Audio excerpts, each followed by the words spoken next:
do.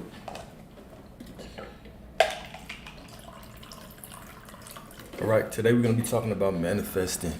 We are going to be talking about why you need to become like children to enter the kingdom of heaven and what that means. Okay, what does that mean? So Matthew 18:3, verily I say unto you, except ye be converted and become as little children, ye shall not enter into the kingdom of heaven. All right, what does this mean? Many times when we are trying to get the things that we want, when we're coming into situations, when we're praying, when we're visualizing, when we're affirming, right? We take all of our identity with us, right? So you sit down and you want 10K a day, 10K a month, 20K a month, whatever the case may be. But that part of you, your ego starts to say, okay, is this too much? Right? You know what I'm saying? Is that even possible? Right? You start thinking, okay, well, is this even a righteous thing to want this? Right? What about world peace? What about hunger? Right? Can my desires truly be more important than those things? Am I even right in wanting this?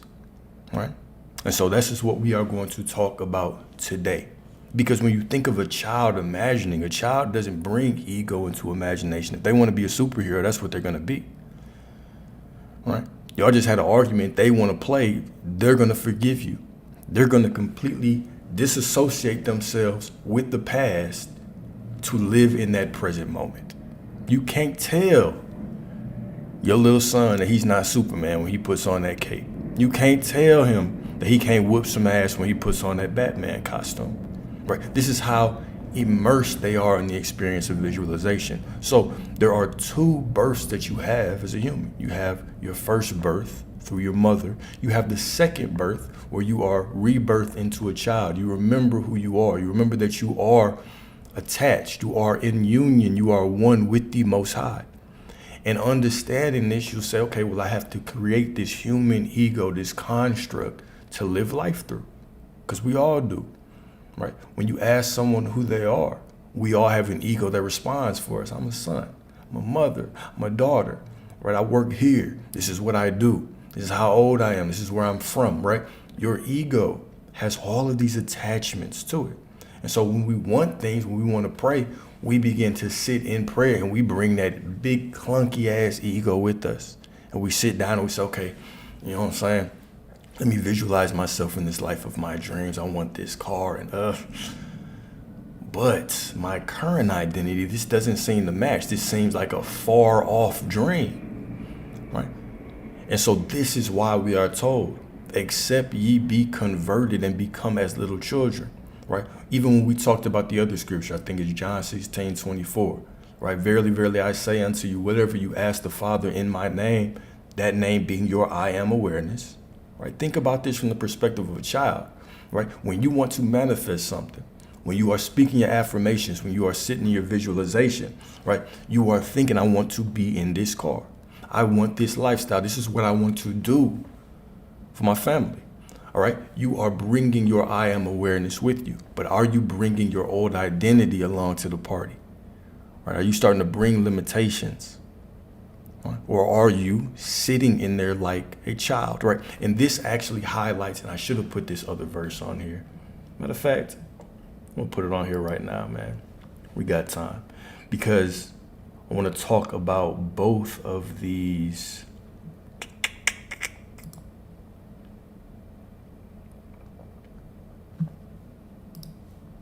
I want to talk about both of these scriptures together. I'm just pivoting on the spot, man. Pivoting on the spot.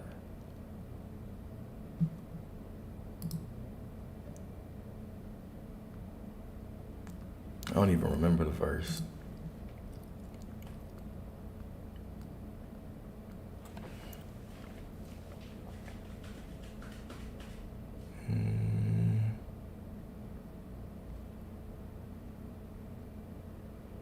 Here it is. Here it is, John 16:23 through 24. Let me add this real quick.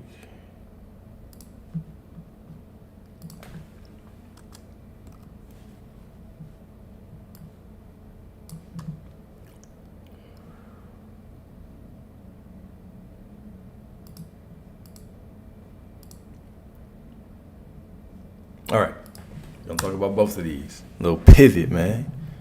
You know, I like to go on a side quest. I like to do that. So we're gonna talk about these two verses. Number one, John 16:23 through 24. Verily, verily, I say unto you, whatsoever ye shall ask the Father in my name, he will give it to you. Hitherto have ye asked nothing in my name. Ask and ye shall receive, that your joy may be full. With the removed part of that being asked without hidden motive, and be surrounded by your answer. Be enveloped by what you desire, that your gladness be full. All right. So then Matthew 18:3, verily I say unto you, except ye be converted and become as little children, ye shall not enter into the kingdom of heaven. So that part right there, that 18:3, this aligns specifically with this ask without hidden motive. All right, so I'm about to pivot the whole discussion that we having. All right, so introduction, the paradox of innocence. The world tells us to grow up, to harden, to strive, to accumulate. But Christ speaks of paradox, okay? To ascend, we must descend. To enter heaven's gates, we must return, not forward, but inward. Not to immaturity, but to the divine trust of the child. For the child does not grasp for control. He simply is, okay? Present, open, and filled with awe. This is how your imaginal scene should be when you are trying to bring that creative power, that God power within you into fruition. When you're sitting down and you are visualizing what you want. Okay, you're visualizing that amount of money hitting your bank account, that car, how you're going to provide for your parents. Right? We have to be able to do this without hidden motive.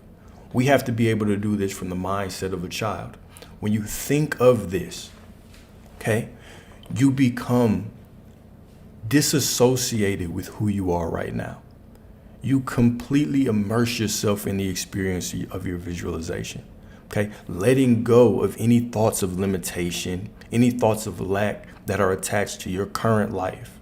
Right? Let those things go. Become like a child. Go back to your childhood. Think about when you used to play with Legos or dolls or whatever you used to play with, right? You had no concept of reality, right? Your imagination was more real than reality in that moment, okay? This is the same way that you want to experience your visualization of the life that you want. You want your imagination to become more real than the moment. One of the beautiful things that some of the old spiritual teachers, especially Neville Goddard, would talk about was when you are in imagination, if you do it right, you will almost come back into this reality and be shocked that you're back here. Like, oh shit, right? So this is a little deeper than just a daydream. This is a little deeper than just imagining something in the middle of the day, right? This is that dream-like state that you can enter in the middle of the day, where you can relax your body. You know what I'm saying? You can control your breathing. You can bring yourself into that more sleepy state, that state akin to sleep, right? That meditative state, right? And from this state, you can begin to drop your identity and go into your imagination to begin to create this scene, this 5, 10, 15-second scene that applies you have the things that you want. And from this scene, this is where you want to embrace your childishness. Right? Embrace that inner child of yours, okay? So the child does not argue with the moment. He does not cling to yesterday's pain, nor chase tomorrow's illusions. He plays, he cries, he loves, then lets go. This is not naivety, right? But ancient wisdom. The kingdom of heaven is not earned through complexity, but received through surrender. So Matthew 18:4, right? Whoever humbles himself as this little child is the greatest in the kingdom of heaven. So let's talk about this a little bit, all right? The sacred simplicity, not arguing with the moment, okay? Right now is what exists. This is where all of your power is as a creator. It's in this moment that you're in right now. And it's in this moment that you're in right now, right? It's not in the past, okay? And it's not in the future. But it is absolutely right now is where all of your power lies. The past, these are just memories. These are literally just thoughts in your mind. the future. These are memories that haven't happened. These are just thoughts in your mind, right? But where can you focus your attention right now? Where can you focus your perception right now? Can you focus your perception, right, on everything is working out? Can you focus your perception on the things that you actually want, on how you desire your life to unfold? Or do you get stuck in the drama of replaying those past experiences?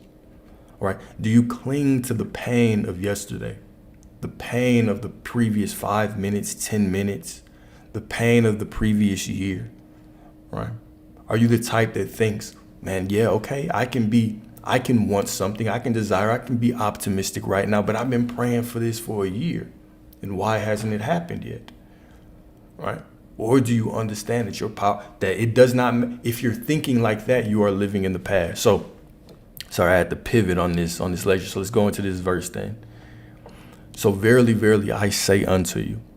Keep in mind, both of the verses that we've talked about have started with that specific phrase. So anytime we hear that specific phrase, this is basically somebody saying real talk, right? Look, this is about to drop. We're about to drop a gem on you. All right. So verily, verily, I say unto you, whatsoever ye shall ask the Father in my name. Okay. Whatsoever meaning everything, without exception, whatever you ask, okay, in my name, ask the Father in my name. What is this name that is being referenced? That name is I am.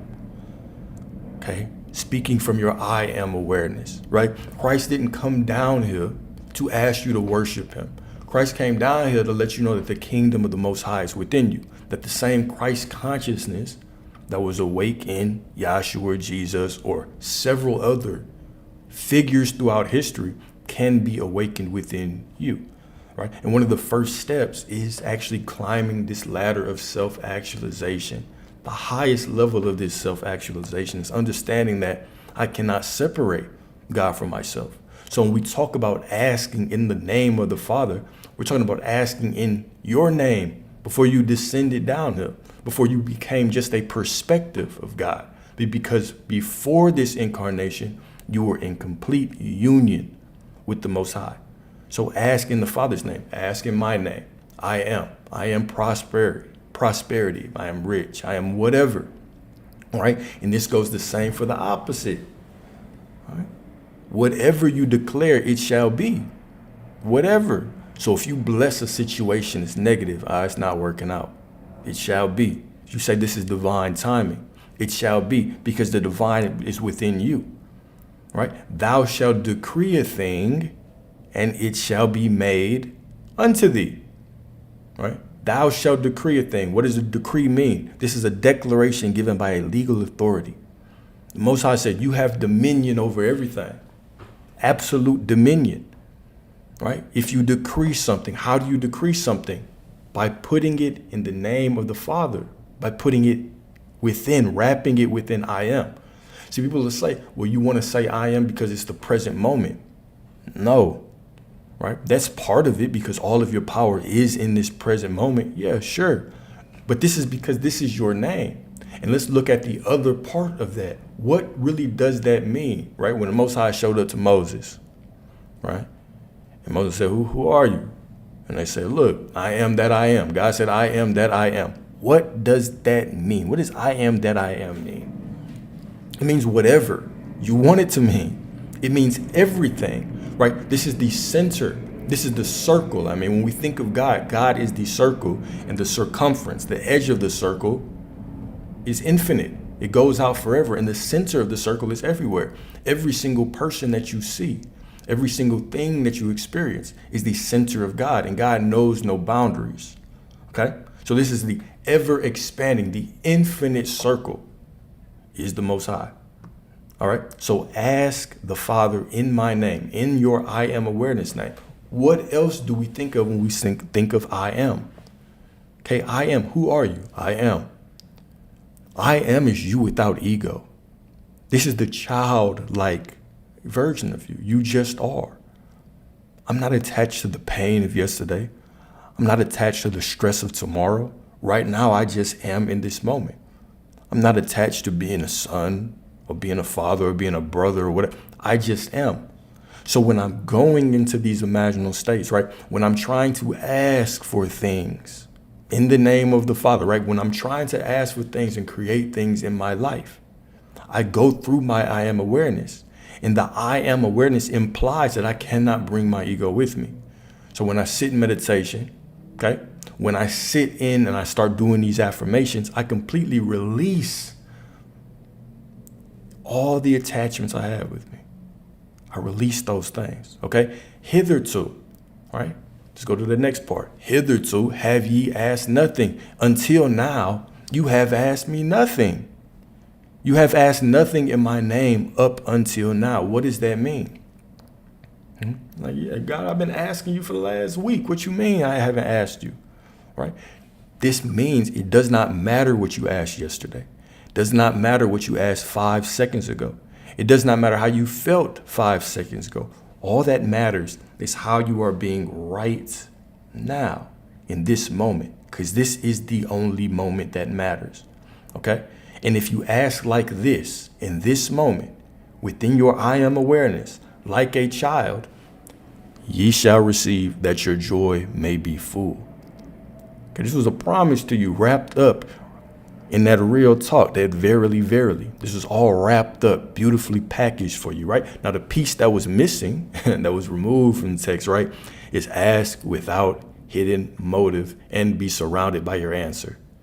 Be enveloped by what you desire, that your gladness be full. Ask without hidden motive. What does that mean? Right? What does that mean? It can mean a lot of things. Hidden motive. This goes back to being like the child when you're trying to manifest stuff. When you are trying to get the things that you want. Right? This is what it actually means. All right. So ask without hidden motive. This goes back to the story of the pool of Bethesda, right? So it was a gentleman, it was a crippled man. He was at the pool of Bethesda, and he is sitting up. And everybody at this pool, they believe that at some point in time, there were angels that would come to that water and stir the water. And when they stirred the water, whoever was the first to enter it, right, they would be saved. So Jesus represented your I am awareness, right? Because you have to think of the Bible in this metaphysical way. Right, representing your I am awareness. Jesus shows up and says, okay, why do you want to be healed? And the man said, of course I want to be healed. I don't have anybody to take me to the pool. And other people keep getting in before me. All right? And so Jesus said, why? Just pick up your mat and walk. We can think of this as the metaphor is the same as somebody coming up to you and saying, okay, don't you want prosperity? You saying, of course I do, but I have nobody to give me a job. Right? Don't you want fulfillment? Of course I do, but I have nobody to give me that. Don't you want love? Of course I do, but I have no one to give me love. Right? This is the same thing. This is asking with a hidden motive. I need something so that I can feel prosperous. Right? I need this money so I can feel wealthy. Right? I need this so I can feel healthy. Whatever the case may be, insert your need. Right? So be enveloped by what you desire, that your gladness be full, and ask without hidden motive. What is the second part of this? You have to be like a child, right? Verily I say unto you, except ye be converted and become as little children, ye shall not enter into the kingdom of heaven, Matthew 18:3. So unless you leave your ego at the door, unless you leave your preconceived notions of what is big and small, and some of you might think, right, oh, if I ask for 100 from the Most High, right, that's nothing. But if I ask for 10,000, that's a lot, right? Who thinks that? Is it your ego that believes that because of what you've been programmed? Well, you have to leave that behind. You have to come into your desire, your asking, the same way a child would go into playing, would go into imagination. You can't tell your child that they're not Batman when they put their mask on. You cannot tell them that they can't jump off the coffee table and do a backflip. You cannot tell them, right, that the game they're playing, the little animals that they're playing with are not truly speaking to one another. You can't tell them that. But you will go into this imagination. You will ask for things from the Most High, from the creative part of you, from your higher self, the same higher self that is part of the source that have created all of this around you, right? And you will say, no, that's too much. You know what I'm saying? It might not be possible because, they're not giving out raises this month. You don't know where your prosperity will come from, right? And it always comes from a way that you don't expect. If you think of anything that has happened in your life, the best things that you can imagine, the best things that have happened to you, you couldn't predict them. You couldn't say it had to come. It came this way. It always came in some way that surprised you. It unfolded in some different way, some divine way. Right? So with this knowledge, we have several instances in our own life that we can look back on and say, okay, well, you know what I'm saying? My higher self fulfilled this desire in a way that I could not predict. But for whatever reason, I am trying to predict now how it's going to unfold. So this is the work that we have, right? A lot of the work we have isn't in learning more, it's in learning less. It's in stripping away what our ego has been programmed to think. Right? It's stripping away the limitations of our own mind and actually entering into meditation, entering into your visualization, entering into your affirmations with faith, like a child, man. Okay? So the next part, all right, the unlearning. All right, adulthood often brings layers. Okay, you come down here and it's going to bring layers, masks, roles, ambitions, fears. But the journey back to God is a stripping away. Okay, it's not an adding on. We unlearn pride to find humility. We unlearn skepticism to rediscover wonder. And then we unlearn judgment to remember love. Okay, this is what we talked about yesterday in the descent of your soul. Okay, your soul at one point was in union with the Most High. It still is. But in order for your soul to expand, in order for the Most High to expand, right, you came down here, and now we are all just a perspective of the divine. All right? Everything. God is everywhere and everything. So what you see through your vessel is one perspective of everything. Right? All of our perspectives making up the whole. Now, in order to get down here, you have to descend through several veils. You go from union with the Most High. If you understand how this third dimensional reality works, we have to go through time to collapse space. Okay, so if you want a job, you have to go through the application process and get an interview, and then you have to get hired, and then you have to decide you're going to go there, and then you have to have onboarding. You have to go through maybe weeks to start that job. If you want to go to the gas station, it's going to take you 15 minutes. You move through time in a linear fashion to collapse space. Now, when we ascend out of this third dimensional reality, right, and we don't have to go through time in a linear way, well, what we say is, okay, time doesn't exist, meaning everything happens at the same time. There's only one moment. Creation is finished. Even in Genesis, it says creation is done. Okay? So the moment that you're being born, the moment that you're passing away, the moment that you're broke, the moment you're a millionaire, and every single possible combination of things you could ever experience is already created. It's already created, along with, if you really want to throw a wrench in there, every single quote unquote future life, past life, and every single combination of what could happen in all those is all unfolding right now in this infinite present moment that is infinitely expanding. Okay? Infinitely expanding. All right? Now, why I say this is because when you descend, you go from that to this. Okay? So what happens to your soul as you descend into this reality? Multiple things. Number one, you get wrapped in the veil of time. This may not seem like a big deal, but think about this from a soul perspective. On a soul level, you do not understand loss. If everything exists right now, there is no loss. You don't experience people leaving. You don't experience death. You don't experience a family member passing away. Right? Everything exists right now. So there is no loss in the kingdom. This is what that quote means. There is no loss in the kingdom. There can't be. It's impossible because everything exists right now. So the moment that you pass away and are born happens at the exact same time, is right now, then how could there be loss? Because everything exists right now. All right. So now you are descended, you descend, you come through and you're wrapped in this veil of time in order to experience your creation. And so to experience time in this linear way, you go from moment to moment, right? So now your soul is introduced to concepts like loss, but also you're introduced to concepts like desire, longing, okay, which are human constructs, right? Because if you truly understood the nature of your soul, if you truly understood the nature of the spiritual world, you would understand that, okay, desire, loss, these are illusions in this world, but we've been programmed to make those such dominant thought processes. This is why it becomes very difficult to create our reality, because we bring our ego into the creation and we cling to loss. I lost this money. I lost this job. When you did it, that still exists right now, right? The same way that everything that you desire exists right now. It's a very complex concept to understand intellectually, right? Until you actually experience it and know it, right?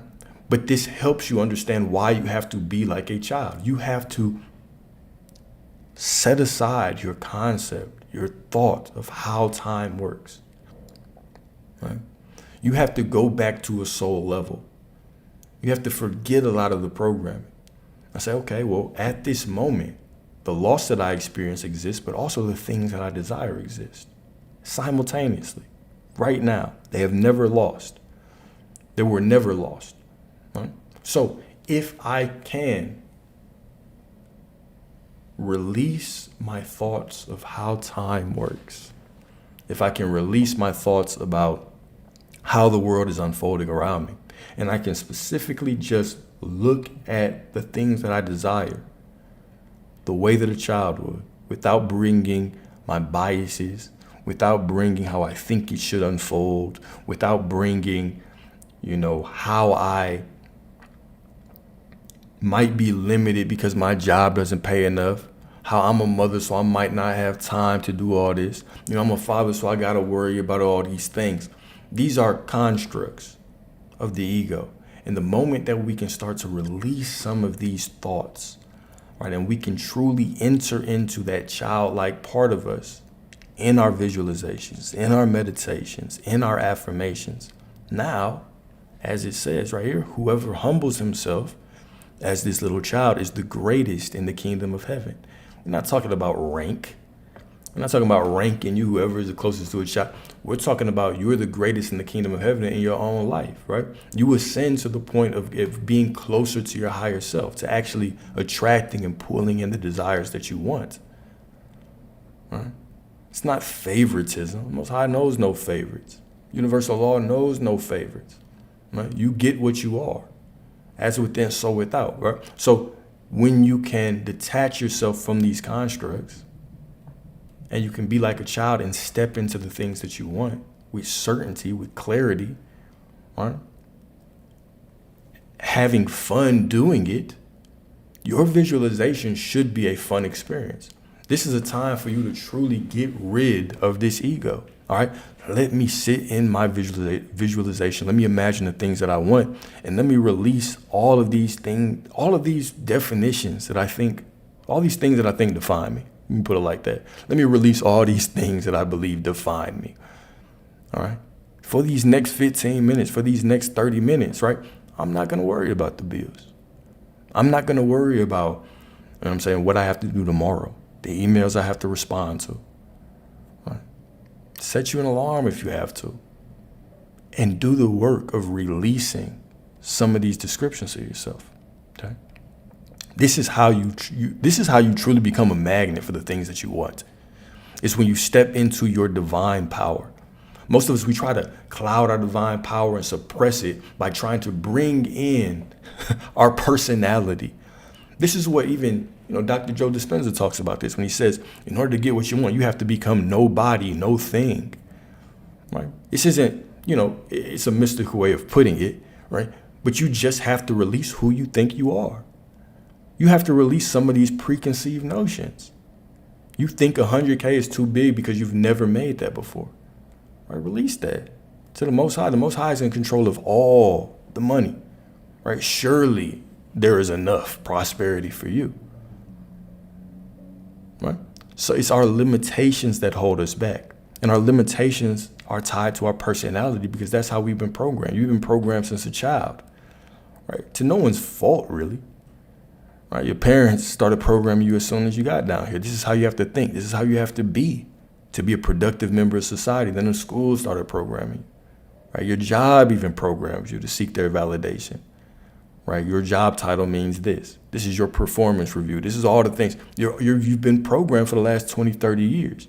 So, of course, when we start talking about things like manifestation, we start thinking about, okay, we have to work to get these things. So I have to feel it real. I have to work. Feeling it real means forgetting who you are. Most of the work is in forgetting yourself, not in trying to visualize. You can naturally just sit and visualize some shit. It's when you become attached to that visualization and you start trying to bring how you think life is supposed to work. When you start trying to bring all of that baggage into your visualization, then it becomes difficult.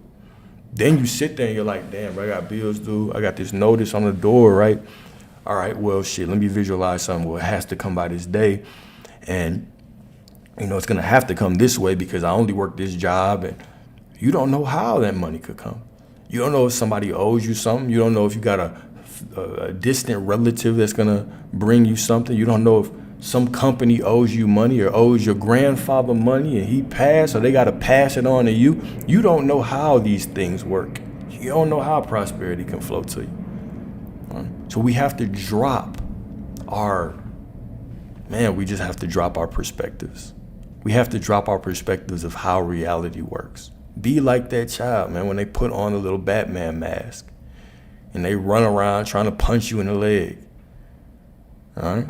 You have to be like that child when you step into your meditation. Release how you think things should be. Release how you think it's going to unfold. Right? Release what has worked for you in the past. And just be there in that visualization and think about what you want and allow that to consume your mind. Okay? Next part. The trust beyond logic. A child does not demand a blueprint to walk. Okay, he steps, stumbles, laughs, and tries again. So must we trust the divine, even when the path is unseen. So must we trust the divine, even when the path is unseen. This is faith, okay? Not in dogma, not in what you were told in church, but in presence, okay? Not in answers, but in the answerer, okay? So Mark 14:36, just Abba, Father, okay? So the word Abba, this is a child's cry to his father. Right, this is the language of the kingdom, the language of the kingdom within you, right? Just as a child cries to his father, you cry out in visualization. Your visualization sends out this message to your father, to the Father within you, to the Father in heaven, whatever you want, wherever you think that he is, all right? This cry, this calling out to the Most High declares that this is the reality that you are headed towards in this third dimensional. But this is the reality that you have right now in your visualization. You don't do visualization. You do not do affirmations to get things, to pull things to you, right? You do these to make a declaration to the universe, to the God within you, that this is who you are now. This is who I am now. This is what I am experiencing now. Therefore, my reality has to bend to me. This is the definition of free will. Definition of free will isn't, you can just go out and sin and do bad and do right and do good. What the hell does that even mean? Free will means you have the free will to control your reality. Sinning just means going against the mark, right? When you have a desire in your mind, this desire is sacred. It is a holy desire. Right? This is straight from the Most High to you. Some people want to be doctors. Did you? Some people want to be lawyers. Did you? Right? You have desires that are specific to you for a reason. They're holy. They are sacred. And the moment that you claim them and you actually walk in the faith that you say that you have, right, you can allow these things to materialize. But allowing them to materialize requires you to call them, requires you to make that declaration. I have this desire. This is a declaration that I'm going to be that person right now. So it doesn't matter what the world around me looks like. All it's doing is growing and folding and molding and collapsing into my preference. That's all it's doing, right? But how do we fuck it up? We fuck it up when we start thinking about, oh shit, well, it can't unfold this way because I've got to worry about this. And it can't go this way because of this. And you know what I'm saying? Things never really worked out for me like this since I was a child, so it has to go like this, right? You have to be like a child. You have to drop your preconceived notions of how things should unfold because you don't know. You have no control over how they unfold. Look back at your life, truly study your life, become the student of your life, and realize that you've never had control over your plan. Have the humbling experience of revisiting all the plans that you have made and seeing how they've all went wrong, but you've always ended up where you were supposed to be. Name the last time you made a perfect plan in your life where you truly controlled every single thing that happened. You controlled every single person, every single event, every single way that people reacted to you. You controlled everything, right? It's never happened. It has never happened. It has never happened throughout history where a plan has went perfect. So you don't have control over this. So release it. Completely release it. Release this illusory thinking that somehow you have control over how everything unfolds step by step. You don't. The only thing that you have control over is the inner knowing that your desire is sacred, that your desire is holy, and your desire is a promise from the Most High to you, because the Most High wants to experience this through you. The Most High wants to experience your desire through the perspective of you, through your divine ass, right? The Most High wants to experience this through you. So this is holy, this is sacred, this is a promise. And the only person that can mess it up is you by looking out and blessing things as negative when the Most High creation doesn't see positive and negative. Creation just looks at everything as an opportunity to create. You're the one who is going through your plans and quit because something looked wrong to you. People weren't supporting you like you thought they were going to be. Oh, this door closed. This person said, no, I didn't have money right here. You're the one who stopped. You're the one who cut off your prosperity, right? Because you were too attached. You were more attached to the plan than the actual end goal. This is what it comes down to. What are you more attached to? Are you more attached to the plan? It has to go this way. I need to be in control. Or are you more just concerned with, I'm just going to get there. I'm just going to take the next best step. I know I'm going to lean into the unknown, right? And I'm going to get there eventually because this is the promise that the Most High put in my mind. Which one are you more attached to, man? Completely release your plans. You make your plans and start executing them and then release them, knowing that your plan is just a vehicle for God's will. That is it. That is it. Your plan is a vehicle for the Most High's will. The universe flows through your plan, right? The universe brings people in your plan that you need to help, right? The Most High brings people into your plan that need to help you. People have no choice but to do what they do when you're planning. People have no choice but to not support you because that is a limiting belief that you need to confront. Because if you want to get to the place that you want to be, that you say you want to be, you need to be sharpened. And so these people are going to be reflections of you. They're going to play out your insecurity. If you didn't care about their support, they'll support you. But because it's something that you care about, that you're attached to, this is presenting itself to you and it's saying, what are these people supposed to give you that you can't give yourself? This is the same why people go through these shitty relationships over and over and over again. Right? It's your soul trying to wake you up and say, what are you trying to get from these people that you haven't given yourself? Right? A lot of the intimacy that y'all want from other people, this is your soul trying to get you to be intimate with yourself. Your soul is trying to tell you, hey, bruh, look, sister, look. All right? You want somebody to see you, But you haven't even looked in the mirror and seen yourself. You haven't acknowledged all the pain that you've went through to yourself. You haven't sat down and journaled it and been like, man, thank God. Look, man, I'm so glad that we went through this together. No one has known your struggle but me. That's the last time you looked in the mirror and you told yourself that, man. Look, we are in this together. Yeah, I've made some mistakes, but we have been through hell. Nobody knows the journey that we've been on together, right? And I'm going to give you the grace. I'm going to give you the love that you have been begging everyone else to give you, right? We understand spiritual law until it applies to ourselves, right? As within, so without. How could I want someone to see me if I don't see myself? How could I want someone to validate me if I don't validate myself? Right? Come on now, right? Y'all know these things because we go around and we say it all the time. But it's like, when's the last time you sat by yourself in the discomfort of your feelings, right? Your feelings are going crazy. You're feeling heat in your body and you're sitting there and the first thing you want to do is you want to grab that phone. You want to change the subject from yourself. You can't even sit with yourself, but you want somebody to sit in uncomfortable conversations with you when they're just a reflection of you. You can't even sit in your own uncomfortable feelings. But somehow somebody else is supposed to come in and they're going to be the ones that heal you by sitting through the discomfort with you, by holding your hand through it. Hold your own hand first. Once you can do that, then somebody else can do that for you, right? This is universal law. It's not unfair, right? It's not biased. It just is what it is. You have things you need to work on, so we're going to give you people that are going to push you into working on that shit. Right?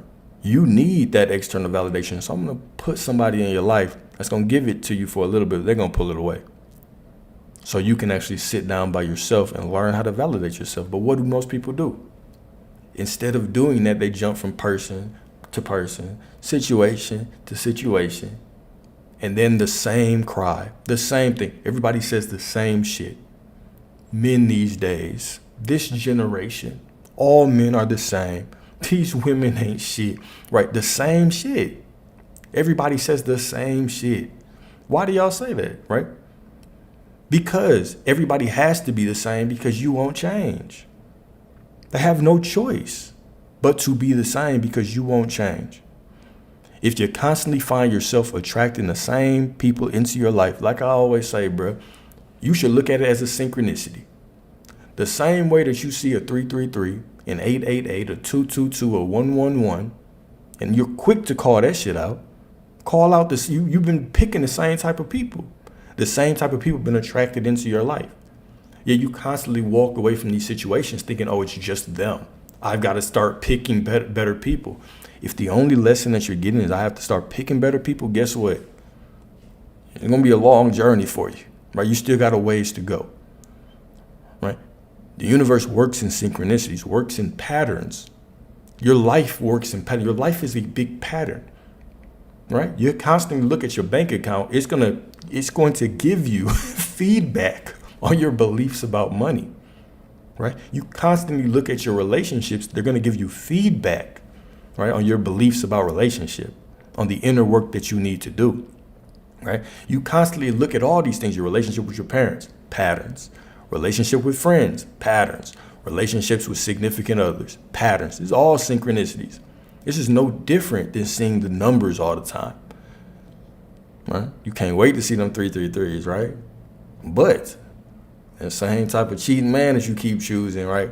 You've yet to find the pattern there, right? The same woman that does not respect you for whatever reason, right? Because you're not respectable, because you're choosing them wrong, right?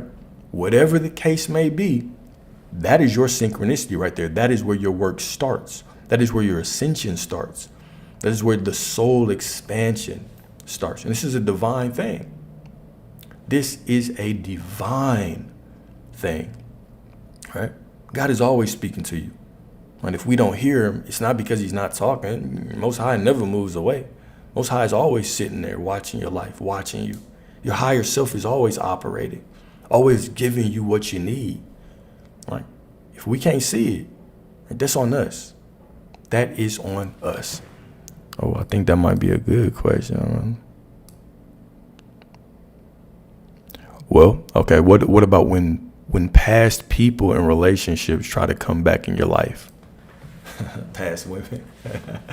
It can mean multiple things, man. But everybody shows up for at least one of three reasons. Number one, they're in alignment. Okay, so maybe you evolved and they're in alignment right now. Number two, it's an opportunity for you to prove that you are who you say you are. So you might have left the situation and now you're doing this inner work, right? And through this inner work, you've decided, because let's be completely for real, negative situations are just as beneficial as positive. We just label them as negative, right? But they're all consciousness expanding. Even in what you perceive to be negative, you get more clarity on what you want, right?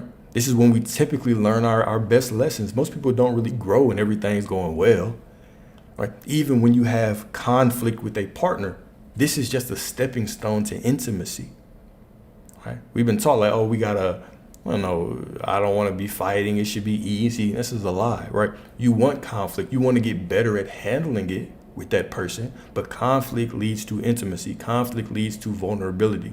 The people that are closest to you, you've went through some shit with them, right? So you got clarity. You got clarity on that situation. Like, I want this. You've been doing this work, and this person comes back, right? Are they in alignment with what you want now? Because as you raise your vibration, you're not only going to attract people on this new vibration, you're still going to attract all these old people as well, right? But you have to make the decision on who you actually entertain, right? Because just a higher level of consciousness, a higher vibration don't mean, you know what I'm saying, you're just not finna mingle with the old folks anymore, right? So if they're not in alignment, this is an opportunity. Are you going to go back to that? To something that you know is not in alignment? Y'all have had conversations. You see she hasn't done any work. She hasn't been growing like you have, right? Or ladies, the same for you, right? You see he hasn't been doing any inner work, but maybe they have that thing that you like. Maybe they have a little something that you like that draws you back.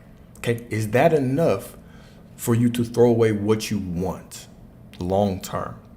Okay, and it also depends on what you are looking for, because sometimes we might say that we want this long-term healthy relationship, but what we really want is something a little different. We want that eventually, but right now we're willing to have fun, right? So is this in alignment, or is this out of alignment with you? If it is out of alignment, then taking it, all that is going to do is going to keep you out of alignment, right? And then the third reason is that people show up because it looks like they're in alignment, but it's a lesson, right? So maybe it looks like they've been doing work, and maybe you go with them and y'all start, talking, but eventually, you fall again and you realize, oh man, this is not working out right, right? And so now it's up to us to learn the lesson. What's the lesson that, this is just somebody that I can't operate with? Is the lesson that, I still need to, continue on the path and meet somebody else? Is I need to let them go for some time and let them do their own work? That is going to be very specific and individual to you, right? So all relationships are different. They all have their own lessons. But when it comes to how we attract people back into our life, people come back for a lot of reasons. But it is on you to look at that situation and figure out, okay, is this in alignment now with what I want? Whatever what you want is, as long as you are walking in the truth of what you want, right? Because when we're walking in the truth of what we want, then we can express that fully and deal with the consequences, right? If I'm a man that wants to have multiple women, right, I can speak that truth and I can deal with the consequences. If I want one woman, but this woman happens to want more than one man, right? Or, you know what I'm saying? I can speak that truth knowing that I might lose her, and I can deal with the consequences, right? If I don't think this person, is in alignment with me, then I can move on. Also, if they're a lesson, I can be accountable enough, right? When I'm walking in my truth, I can be accountable enough to look at that situation and say, all right, what do I need to learn? If I have to break down the situation and I have to take away a lesson, or I have to blame somebody for everything that happened, if I have to list out all the problems and I have to blame somebody for everything that happened, but I'm not allowed to blame them, I can only blame myself, where are the learning opportunities and the lessons within this relationship? right? Once we can do that, when we can be truly accountable, all right, now every single relationship, every single conflict, every single, obstacle, it's just an opportunity for me to grow and learn, right? Sometimes your soul throws you fun. Sometimes your soul throws you lessons. Sometimes you get just opportunities to double down on who you are, right? Like there should be a point where, when I was younger, right, I'll give a personal example, not too personal, but I'll give a personal example. When I was younger, right, I used to deal with women who I knew I ain't want anything serious with them. I was just dealing with them. It was just cool at that moment, right? But I would be fearful afterwards, like, oh shit, anything could happen, all right?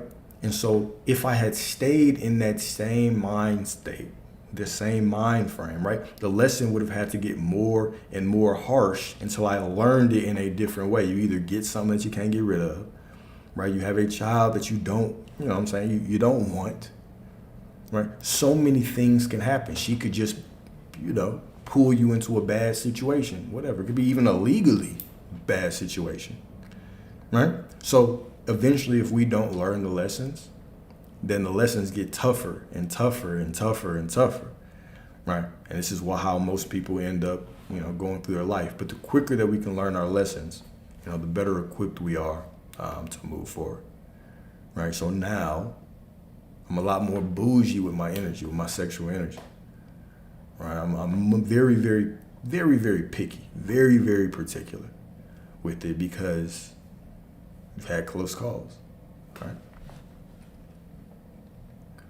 Cool. All right, so number 4, all right, all is a portal, okay? So to a child, everything is holy. A bug, a leaf, the stars, the rain, he sees with unclouded eyes. He sees with unclouded eyes, okay? To reclaim all is to awaken the mystic within. For the kingdom is not only a destination, it is a vibration, a seeing, a way of being. So Isaiah 6:3, the whole earth is full of his glory, right? You can't separate yourself from God. You can't separate that plant from God. You can't separate this microphone from the Most High. You can't separate anybody from the Most High. Can't save anybody from the Most High, right? But only those with childlike sight can see. All right, so when we get back to getting what we want in life, okay, we have to step into our desires with unclouded eyes that aren't cloudy by, let me use another relationship example. What a lot of people do is they will experience a heartbreak or a negative situation with a woman or a man, and they allow that person to completely warp their identity, right? So I've been hurt, this person cheated, they did whatever, right? And so now I put them on this pedestal and I believe I have to act a different way because this person hurt me. Because they hurt me, I have to be more guarded, to be lesser than myself, right? I have to walk through life, being very cautious. People have to prove to me that they deserve to be in my life, right? So I've made them my idol. Because of them, I've changed, right?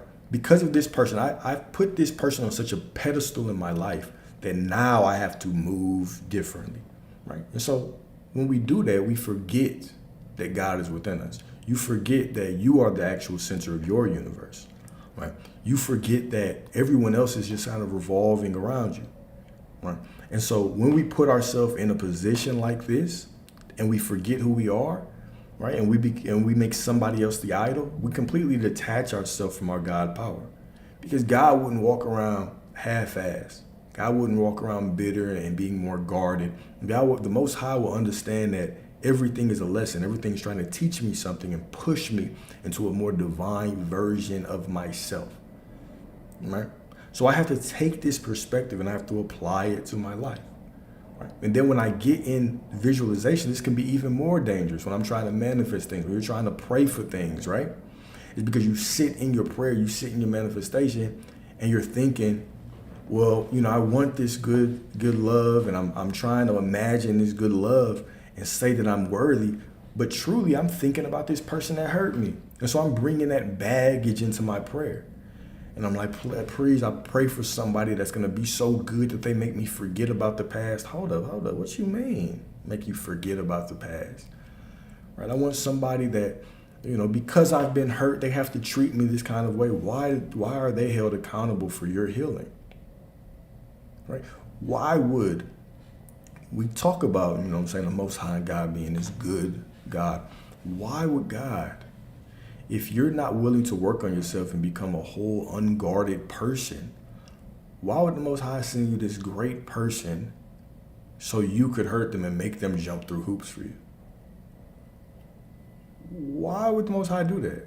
Do you think that the Most High would do that for you, to you?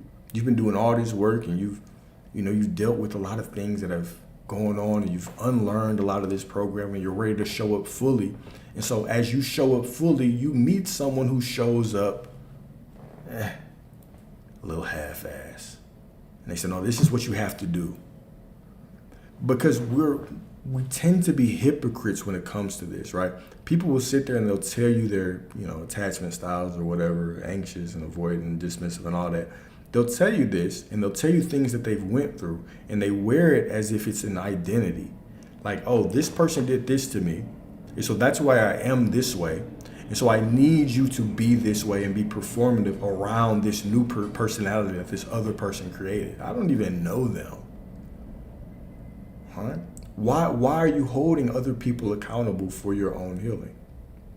Right? Because if we walk in a situation and someone did that to us, look, I've been with these types of people and they've hurt me this way. And I know that you want someone to love you like this. You want someone to show up for you like this, but I can't do it because of this situation that I've been in. And I need you to do extra and do this because I've been in this situation. Deal with it. You're going to look at them and say, no thanks. I'll pass on this situation, man. I'll find somebody a little bit more in alignment. Right? But when it is us, we tend to use therapy and we use all these labels as like shields. Right? We narrow down our divinity. Right? We suppress our divinity. Right? If you believe that the Most High is within you, then how can you be limited to this box? How can you be placed in this box? You can always evolve. You can always transcend. Okay, a lot of these things, they should just be showing you what you need to work on. Should be showing you weak spots, right? These are blind spots. These are opportunities for me to grow. These are ways for me to learn, for me to expand, for me to become more conscious, more divine, more in union with the Creator. But instead, we turn these labels into prisons. We're like, okay, well, yeah, I was diagnosed as this, or they said I was like this because I've been through this in my past, and now I have to experience people like this. Right? This is just how I am. Is it? Is that just how you are? You were programmed into being that way. How come you can't unprogram yourself out of it? Okay, so you're saying that other people, everybody else outside of you has more control over your personality than you do? Right? I'm not trying to diminish or minimize trauma by any means. But what I am saying is, are we going to get to a point, are you going to get to a point where you do not allow the things that people did to you in the past to reduce your opportunities? Or are you just going to sit in this box and say, because they did this, all that I need to do, I know that I'm like this because of these people, and that's good enough. And now I just have a good excuse. Now I just have a good explanation that I can give everybody. Now, whenever somebody walks up to me, I can tell them all of my personality types. I can tell them my attachment styles. I can tell them my zodiac sign. Now you know everything about me. Now you know how to move accordingly. When do we begin to transcend these things? When do we begin to actually walk like the beings that we say we are? We say that God is within us. You say that God is within you. I didn't know God was an anxious avoidant. I didn't know that the Most High could be confined to one zodiac sign. Okay? A lot of the times your zodiac sign is just karmic lessons. It's just because your soul is intelligent, wanted to give you a little clue on some of the shit you need to work on.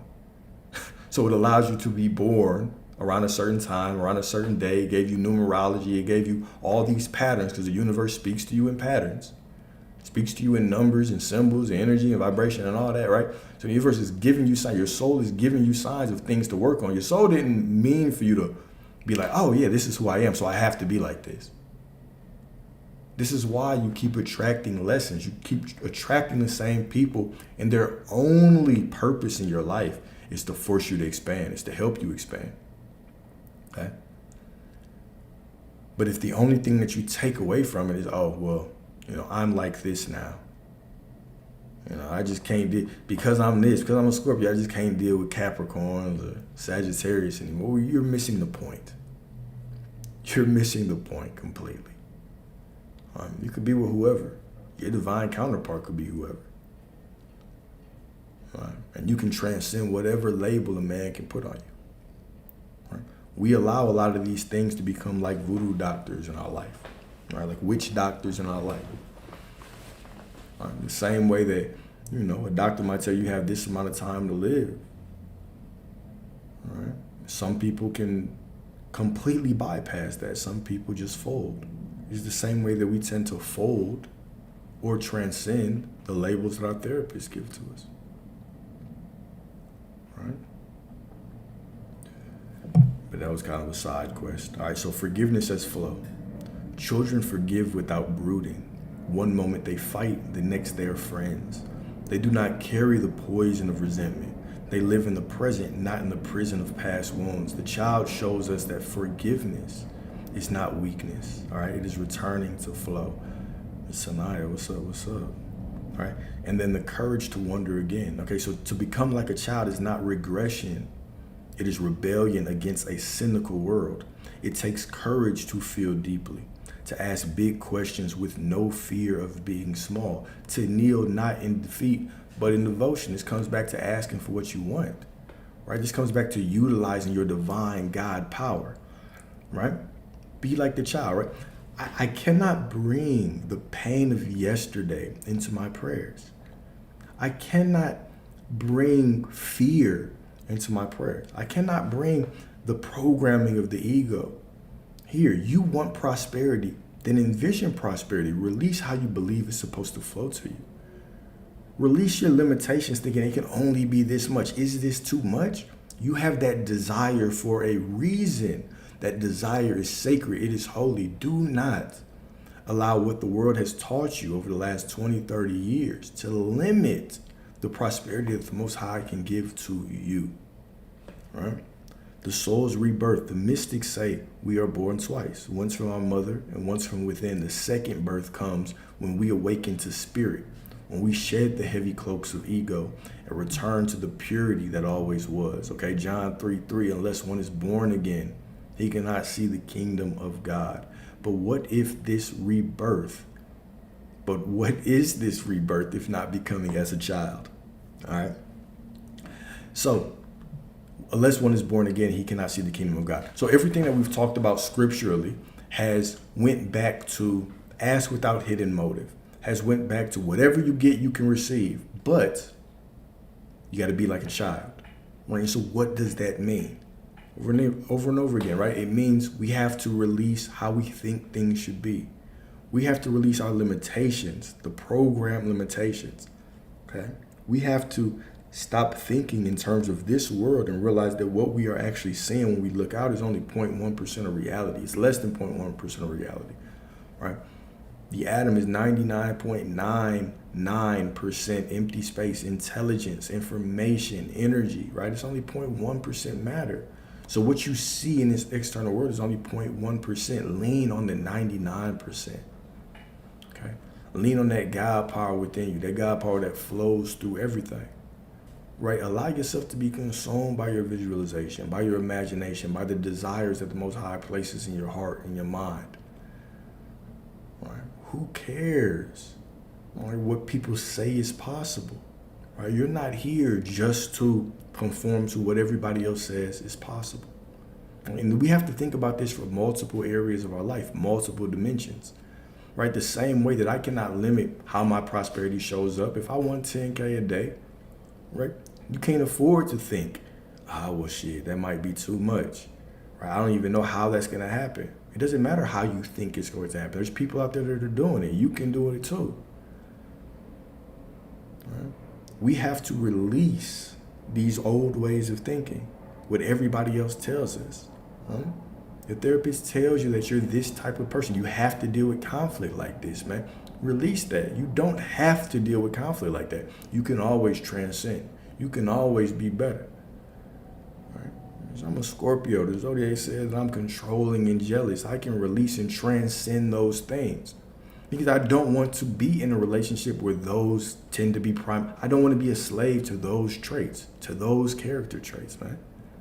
It doesn't sound fun. It doesn't sound loving to me, right? So these are things that I work on to transcend, right? So conclusion, the key was never lost, right? We search for enlightenment in books, in rituals, and achievements, but the child shows us it was always simple, okay? Love, trust, presence, wonder. These are not childish things. They are the hidden gates. So become as a child, not to escape the world, but to see it rightly. Become as a child, not to escape the world, but to see it rightly. And then the kingdom will no longer be distant. It will rise within you.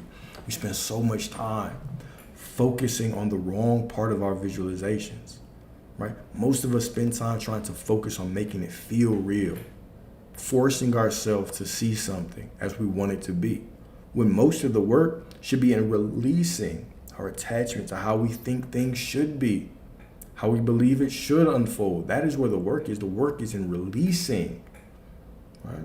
Not in forcing, but releasing. Release, right? Your ego, right? Release how you think time works, okay? Release what you think is possible with money, right? Divine play. Accessing our inner child is and always has been the key, for sure, right? Even when we talk about inner child work, I think that is the key, right? And most of this work, how we think of it as work, you know, from our minds, right? We think of work as going out and trying and forcing, when a lot of it is forgetting. A lot of it is forgetting how we've been taught to act, how we've been taught to perceive, how we've been taught to think. Is getting back to that understanding that if the God within me created all of this, then surely he can create a little bit of prosperity for me. Surely, right? So if I can imagine it without my adult-like way of thinking, well, it has to come this way, and the company's got to give me a raise at this time, right? Well, now we can actually step into our divine power, into the divine truth that you are all creators, right? You're all creators. You're all divine creators, okay? So, in conclusion, okay, we talked about John 16, 23, 24. All right, verily, verily, I say unto you, whatsoever ye shall ask the Father in my name, he will give it to you. The name of the Father being I am, your true name. Okay, hitherto have ye asked nothing in my name. Until now, you've asked nothing. You ain't asked for anything in my name until now. Meaning, if right now I'm asking, I am prosperous, I'm saying it, I am prosperous, I am divine, right? But I'm thinking, for the last 5 days, I've been asking this and I haven't got it. Well, then that defeats the point. I have to stay in the present moment, understand that this is the only moment that matters. Doesn't matter if I've been asking for 10 years. What am I aware of being right now? Okay, ask and ye shall receive, that your joy may be full. And so we also broke down the hidden part, or the removed part of this text. Ask without hidden motive and be surrounded by your answer. Hidden motive, or we can really think of that as anything attached to the ego, how I believe that it should unfold, right? Needing something to receive something, right? The child doesn't pretend to be Batman because the child needs to feel powerful, right? If I act like Batman, then I'll feel powerful. No. The kid feels powerful. It feels like Batman. And so then he goes and plays and pretends to be Batman. Right? The kid doesn't need to play to feel fulfilled, right? The child just is fulfillment. The child is joy, is bliss, is detached, right? And therefore they go out and they play these things. They operate in their imagination from these inner knowings already. This is how you have to be. And we don't go in visualization to get anything. It's a declaration of who you are. Right now, you know what I'm saying? This is who I am. As I visualize, as I engulf myself with this visualization, this is who I am. And I'm making a declaration to the universe that this is who I'll be until this materializes in my reality. But it already exists now within me. Right? So ask without hidden motive. Ask without a child. Ask like a child. Be like the child. All right? And then the next verse that we talked about is Matthew 18:4, the very next one, all right? Whoever humbles himself as this little child is the greatest in the kingdom of heaven, right? Understanding and knowing who you are and sitting in that feeling is how you truly manifest. Absolutely. Absolutely. Knowing that you are God, right? This is the key. The key is to understand that you already are worthy and you already are loved. Because you breathe oxygen and breathe air, you are worthy, right? Because God is within you, you are worthy. God could never not be worthy. And because God is within you, you could never not be worthy, right? You think that worthiness is something that you have to work for and bring up as an emotion? No, it's not. You just are worthy. It doesn't matter how you feel, right? Just the thought of conjuring up, needing to conjure up some emotion to feel worthy, it's a declaration that you don't believe that you are worthy, right? So a lot of these things, it's not about working to feel worthy. It's about just knowing. It's about releasing this programming. You've been programmed your whole life to think you have to seek validation from everybody else. Your parents, your school, your job, the performance reviews, all these things, right? You've been taught that you have to seek their validation. So you think, oh, in order to be worthy for my gifts, I have to work for it. It's the opposite. You have to forget that you've been working for these things your whole life. You have to leave that ego at the door. Then you have to step into that inner knowing of who you are. You are bliss. You are the Most High. Every single attribute that you could attach to the Most High is you. It's within you. Worthy, that's you. Peace, that's you. Love, that's you. Fulfillment, that's you. Clarity, that's you. Prosperity, that's you. So if you are who you are, if you just relax into the I am. What does this mean? I am. It just means you are. I am. Without anything, I just am. I am prosperity. This is the name of the Most High. This is your name. I am that I am. I am just. Without any attachments, I am. Right? Without being a son, without being a father, without being a brother, without being a CEO, without being whatever you are, you are. And that's enough. And you are worthy just like that, right? And if you can sit in that knowing, in that feeling per se, right? That is what they say. Feeling is the secret. This is what it means. It's not this feeling of I conjure something up. It's the feeling of I am. It's the knowing of I am, right? It's the feeling that I am worthy. It's the feeling that the Most High is within me. So my happiness, my sadness don't determine my worthiness. I still am. The circumstances around me, right? I am, right? I am that I am, irrespective of what you see, of what they see, of what circumstances look like, how I feel, what I'm thinking. I just am. I'm the ever unchanging consciousness behind this vessel. This body has only experienced 20, 30 years.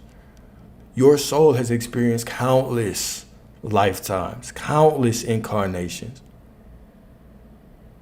Your soul exists across infinite multiverses right now, right? And is worthy in every single one. Whether you're on the corner or whether you are in the corporate office as the CEO, don't matter. You are all worthy. You're all worthy. This is not something that you have to learn. This is not something that you have to bring up as a feeling. This is just something that you just know. I am worthy because I am. Who are you? I am. I am. Right now, from this perspective, you've collapsed your reality to involve everything that you're experiencing right now. Everything that your ego is experiencing right now is based on your beliefs. It doesn't define your worthiness. You'd be worthy without that. You're worthy with nothing. You were worthy the moment that you popped out of your mother's womb. Before that, you were worthy the moment that your soul climbed into your pineal gland when you were a fetus. and consumed your body and animated this body. Right? You've been worthy since then for everything, right? So it is coming back to this understanding of who we are. It is resting in this feeling. I am worthy. I am divine. I am prosperity, right? Because God is within me. There's nothing to work for. There's nothing to strive for. There's nothing to conjure up within me. Whether I'm crying and I'm sad and I'm heartbroken, whether I'm happy and I've just found the love of my life, I'm still worthy for divine union. I'm still worthy for all the prosperity.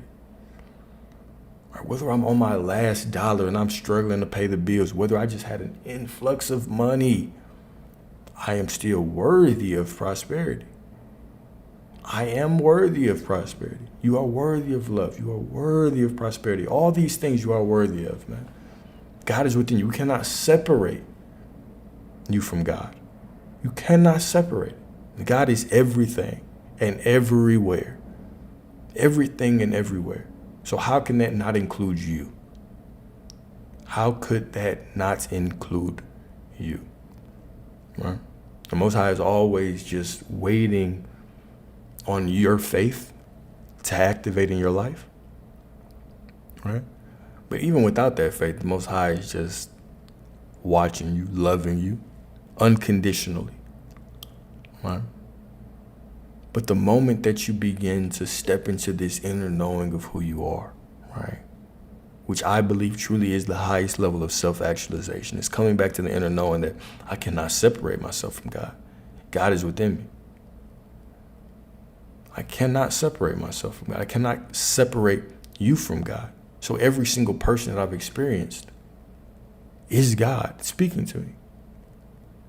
Whether it's a lady giving me a random compliment, whether it's somebody cutting me off in traffic, testing my patience, right?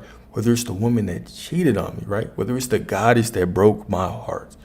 It's all God. It's all God. What am I going to learn from it, right? Am I going to be attached to the past? Am I going to be fearful of the future, or am I going to understand that my power is right now? And so if my power is right now and God is within me and all of my desires are holy and sacred and are directly from God, every single one, holy, sacred, directly from God. And the moment that I receive a desire, I know that I am worthy because God is within me and God wants to experience that from my perspective. The same way that some people wanted to be doctors and you didn't, because God wanted to experience being a doctor from their perspective. Right? Some people want $1 million, some don't, because God wants to experience that from their perspective. Some want to live out on a farm all by themselves. God wants to experience that from your perspective. This is holy, this is sacred, and this is a promise.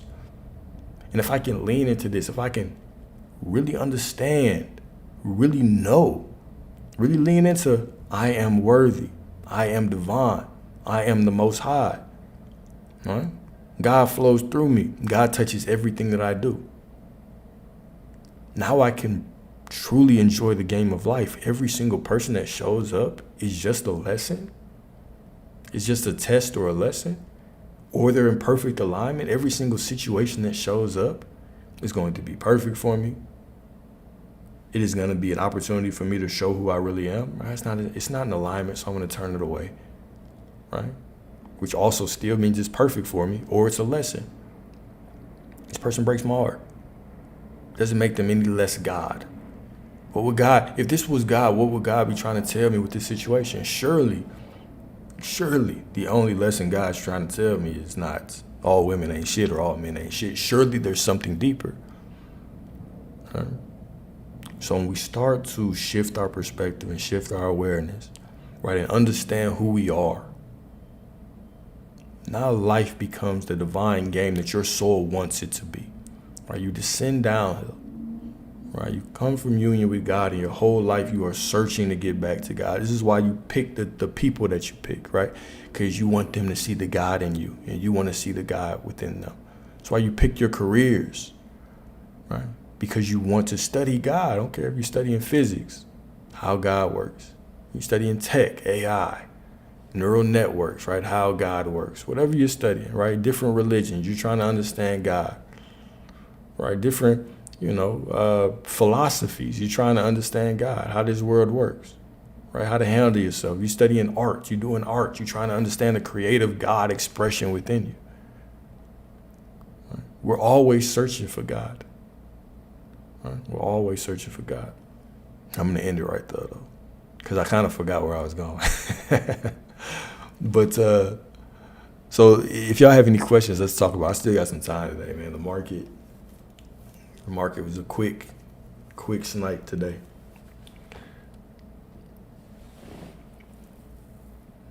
Man, facts, man. That's what it truly means to save yourself. Understanding that you are your savior. You are the creator of your reality, right? Which requires a whole lot of accountability, right? How are you going to choose to view life, right? How are you going to utilize the God within you? If the only thing that you can control is your perspective, right? If this is the only thing that you control, like we talked about earlier, you cannot control the perspective. You cannot control everything that happens, how it unfolds, right? The only thing that you can actually control is your perspective. That's it. So really, I can just be mindful all day of my perspective. I can do that.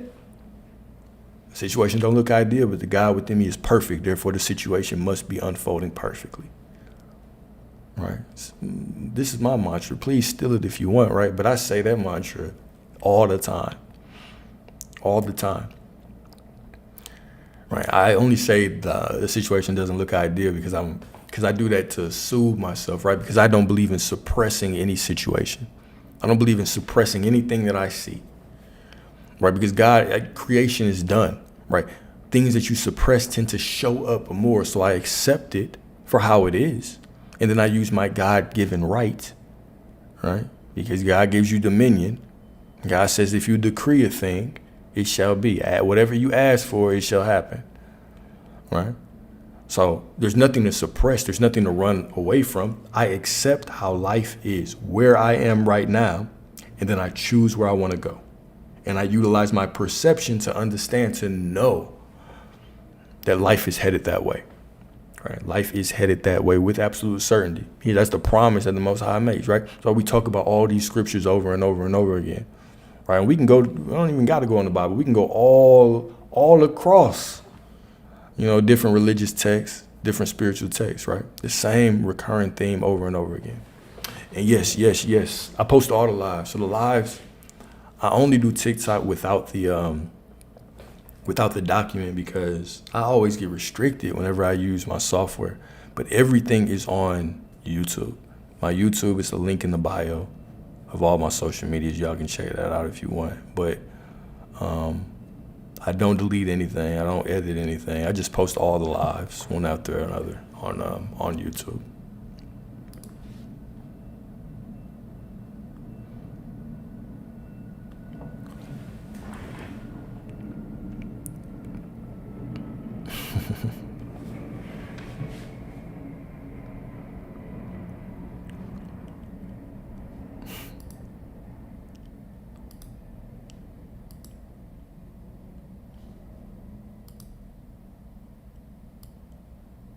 Yeah. Yeah. So it's not that we want to detach ourselves, right? It's not that we want to detach ourselves from the things that we want. All right. I don't truly think that's healthy or possible. I think that we should cherish our desires. We should treat our desires as blessings, as promises, right? You hold on to promises, especially promises from God, right? You hold on to those desires because those desires help you with your faith. Okay. So if I have this burning desire, man, I have to do this for my mom, right? I have to do this for my mom. I dream about it, right?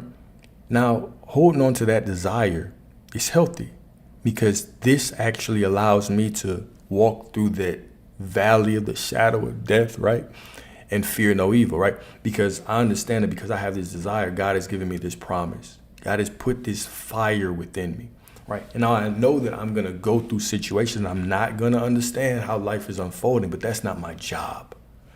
My job is not to understand how everything is unfolding. My job is to know what it is unfolding to. Okay? So I don't care what life looks like. I do not care, right?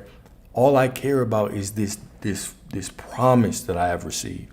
However, I have to get there because I want this desire so bad, I'm willing to do that. I'm willing to go through it, right? And so when I take that mindset, I detach from how things will unfold. In my mind, I might think I want to do this in 2 months. It might not happen for 3 years. It might not happen for 3 years. I might think it's going to happen through this business I start. That business might just be leading me to a new partnership, right? And then that new partnership, we have a business. That business doesn't go as planned. It leads me to a new partnership. That business doesn't go as planned. And then it leads me to a new partnership. And that's the one, right? It's not my job. But on the way there, I learned new skills. I made new connections. All right. And we have to understand everything mirrors everything. What did I always say, right, is if you want to learn about everything, learn about anything. The same way that you go up and down on the spiritual path, right? So the journey to getting closer to the Most High, right? It's an up and down journey. You go a little bit forward and you think you know some shit, and then you get knocked back. You learn a little bit more, then you get knocked back, and then you start questioning shit and you go backwards. And then it's this journey, right, where it's up and down. But even the down moves are really up moves. We perceive them as down, right? But really getting knocked down, it's just us getting more information, more clarity, whatever. And then as we're going up, right, they're just different seasons, but they're still heading towards the same place. The same with every journey in life. Relationships, you don't just go like this. You meet somebody and then from the day you meet, it's just better and better every day. Hell no, sometimes you hate them. Sometimes you don't like them. Right? Sometimes they piss you off. Sometimes you don't want to talk. But, right, we understand that even those down moments, when we are both pouring love still and we are still working, right? Because we understand that love is not some feeling, right? But it is an action. It's something that you pour into the situation. All right, now we continue to build over time, right? A lot of the times the divine union, the soulmate, it's on the back end. It's not on the front end. Right? You go into a situation, I don't care how conscious you are. I don't really care how much work you've done. Y'all are going to struggle in some areas. You're going to struggle to communicate in some areas. You're going to have ways that y'all go about life that are different, right? Now, if you're unconscious, you're going to be like, oh no, I need the perfect person to match me and complete me. No, you're not going to meet that, right? But when you can actually step in these situations, y'all can put in work over months, over years. Now, 5 years later, 20 years later, people are reading your story. And oh my God, y'all are goals, you're soulmates. I need a love like this. And y'all can look at each other and be like, shit, it wasn't always easy.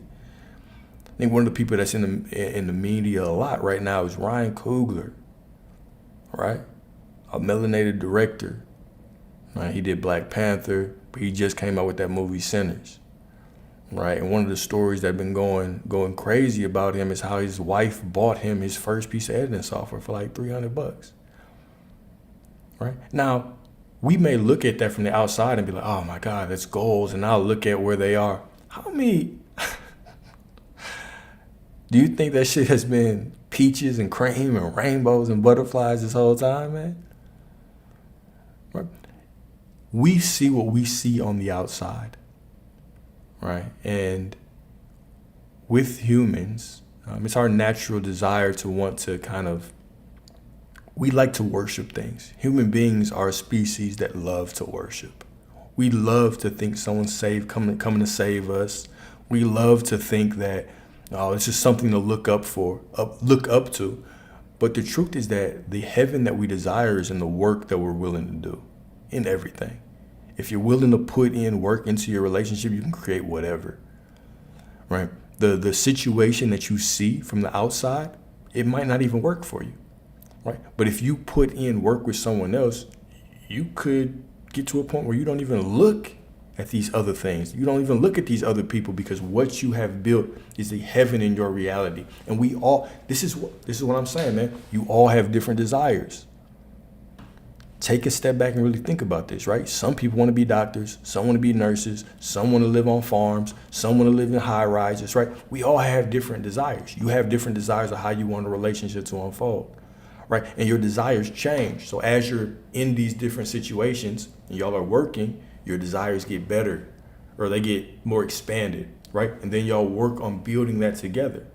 And so then 10 years later, people are looking at y'all's situation and like, man, I want something like that. Like, shit, we didn't even know. We didn't even know we wanted something like this in the beginning, right? But we worked on it. We evolved together, right? We went through the ups and downs because we knew that the ups and the downs were still headed towards the same place, right? Our human mind might have perceived something as a down, but it was still headed towards the same outcome, right? It was still going towards the same damn thing, right? So we always have this opportunity. And when we can start looking at everything as a lesson for everything else, look at your spiritual journey as a lesson for how your relationship is going to work.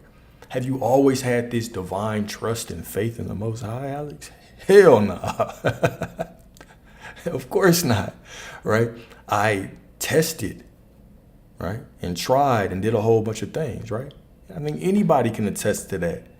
Whatever journey that you've been on, has it been easy? Was your journey to entrepreneurship? Was your journey to whatever position that you are in life right now, was it a single upward trajectory? No. And so everything mirrors everything. Everything mirrors everything. If you want to learn about anything, you want to learn about everything, learn about anything, right? And start applying these lessons to other areas of your life, right? We get the divine blueprint for life in so many things, right? Like nature teaches you so many things. We talk about have faith of the mustard seed, right? We talk about going through difficult situations, a heartbreak, a rejection, your business fails, and you're planted like this seed in the dirt, surrounded by darkness. You have no idea where to go next, right? So you're putting in work, you're getting better, you're building roots, and all of a sudden you pop out the top of the soil, and now you're growing. And people are like, oh my God, it was overnight success. And you in your mind, you know the hell it wasn't. I didn't know what I was doing. You were just a seed being planted, but nature shows us this, right?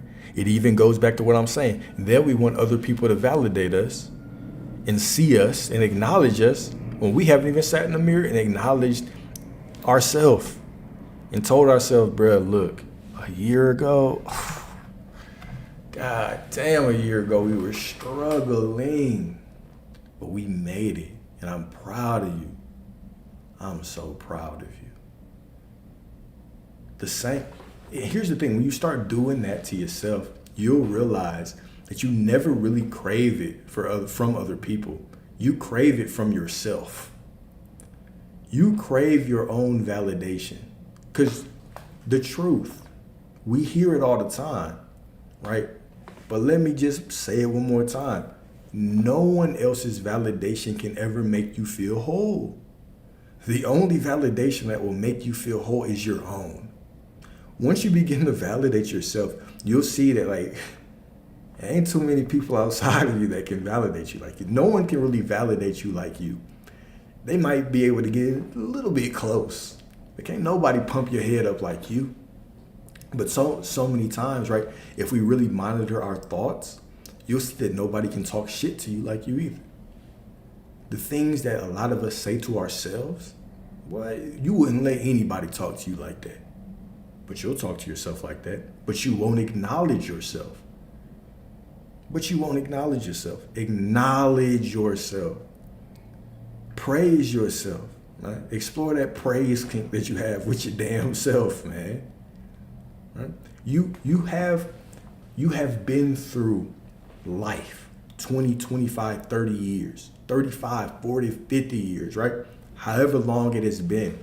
And you have spent most of that time alone. No one else has been in your mind with you. You have been by yourself. You've been experiencing this journey by yourself. There are things that you know about you that no one will ever know, right? There are depths that you had to go to and pull yourself out of those depths. That words, you could not explain it to anyone else. You couldn't explain what you had to go through to anyone else. They just wouldn't get it. You could paint them the best picture and you could write a story about it, but it just wouldn't hit the way that that story hits for you because they didn't experience it. Whose validation is more important? Your own or theirs? Whose validation is more important? Whose validation are you craving for the most? See, this is what we all think. We think that we're craving someone else. You think you're craving this intimacy from other people. I'm telling you, you're craving intimacy with yourself. You've been programmed away from it. You ask most people to sit and meditate for 5-10 minutes, they struggle. It's uncomfortable to sit by myself. Your brain all of a sudden wants to, oh, what about the email? What about we check the phone? Imagine this. You're sitting down trying to have a heartfelt conversation with somebody about something that you feel deeply. And they can't even sit still through it. They're like, oh shit, I gotta go answer the email. Fuck, I gotta answer the phone. Oh man, did I leave the oven on? What else I gotta do today? They can't even be present with you. So think about that. How would that make you feel? But a lot of us do that to ourselves all the time. And then we expect someone to actually sit still through our journey for us. So we try to compensate for our own deficiencies in someone else. I can't provide this to someone, or I can't provide this to myself. So please, you provide it for me. I can't give myself intimacy. I cannot sit by myself in my own pain. Please, God, bring me somebody who can do it for me. The person that can do that for you is not even going to want to do that. They're not going to be able to sit there with you. Right? You're not even a vibrational match. You're not even a vibrational match to them, right? So how do we get to the point where we can start giving ourselves the things that we're begging the world to give us? Intimacy. When's the last time you sat in meditation? When's the last time you talked to yourself until you fall asleep? The same way that you wish somebody would tell you all the things they loved about you and whisper in your ear till you fall asleep. When's the last time you did it to yourself? When's the last time you put your hand over your heart, you held yourself, and you started talking yourself to sleep? When's the last time you told yourself congratulations in the mirror? Not you get some good news and the first thing you want to do is call somebody else. When's the last time that you talked to yourself and hyped yourself up over some good ass news?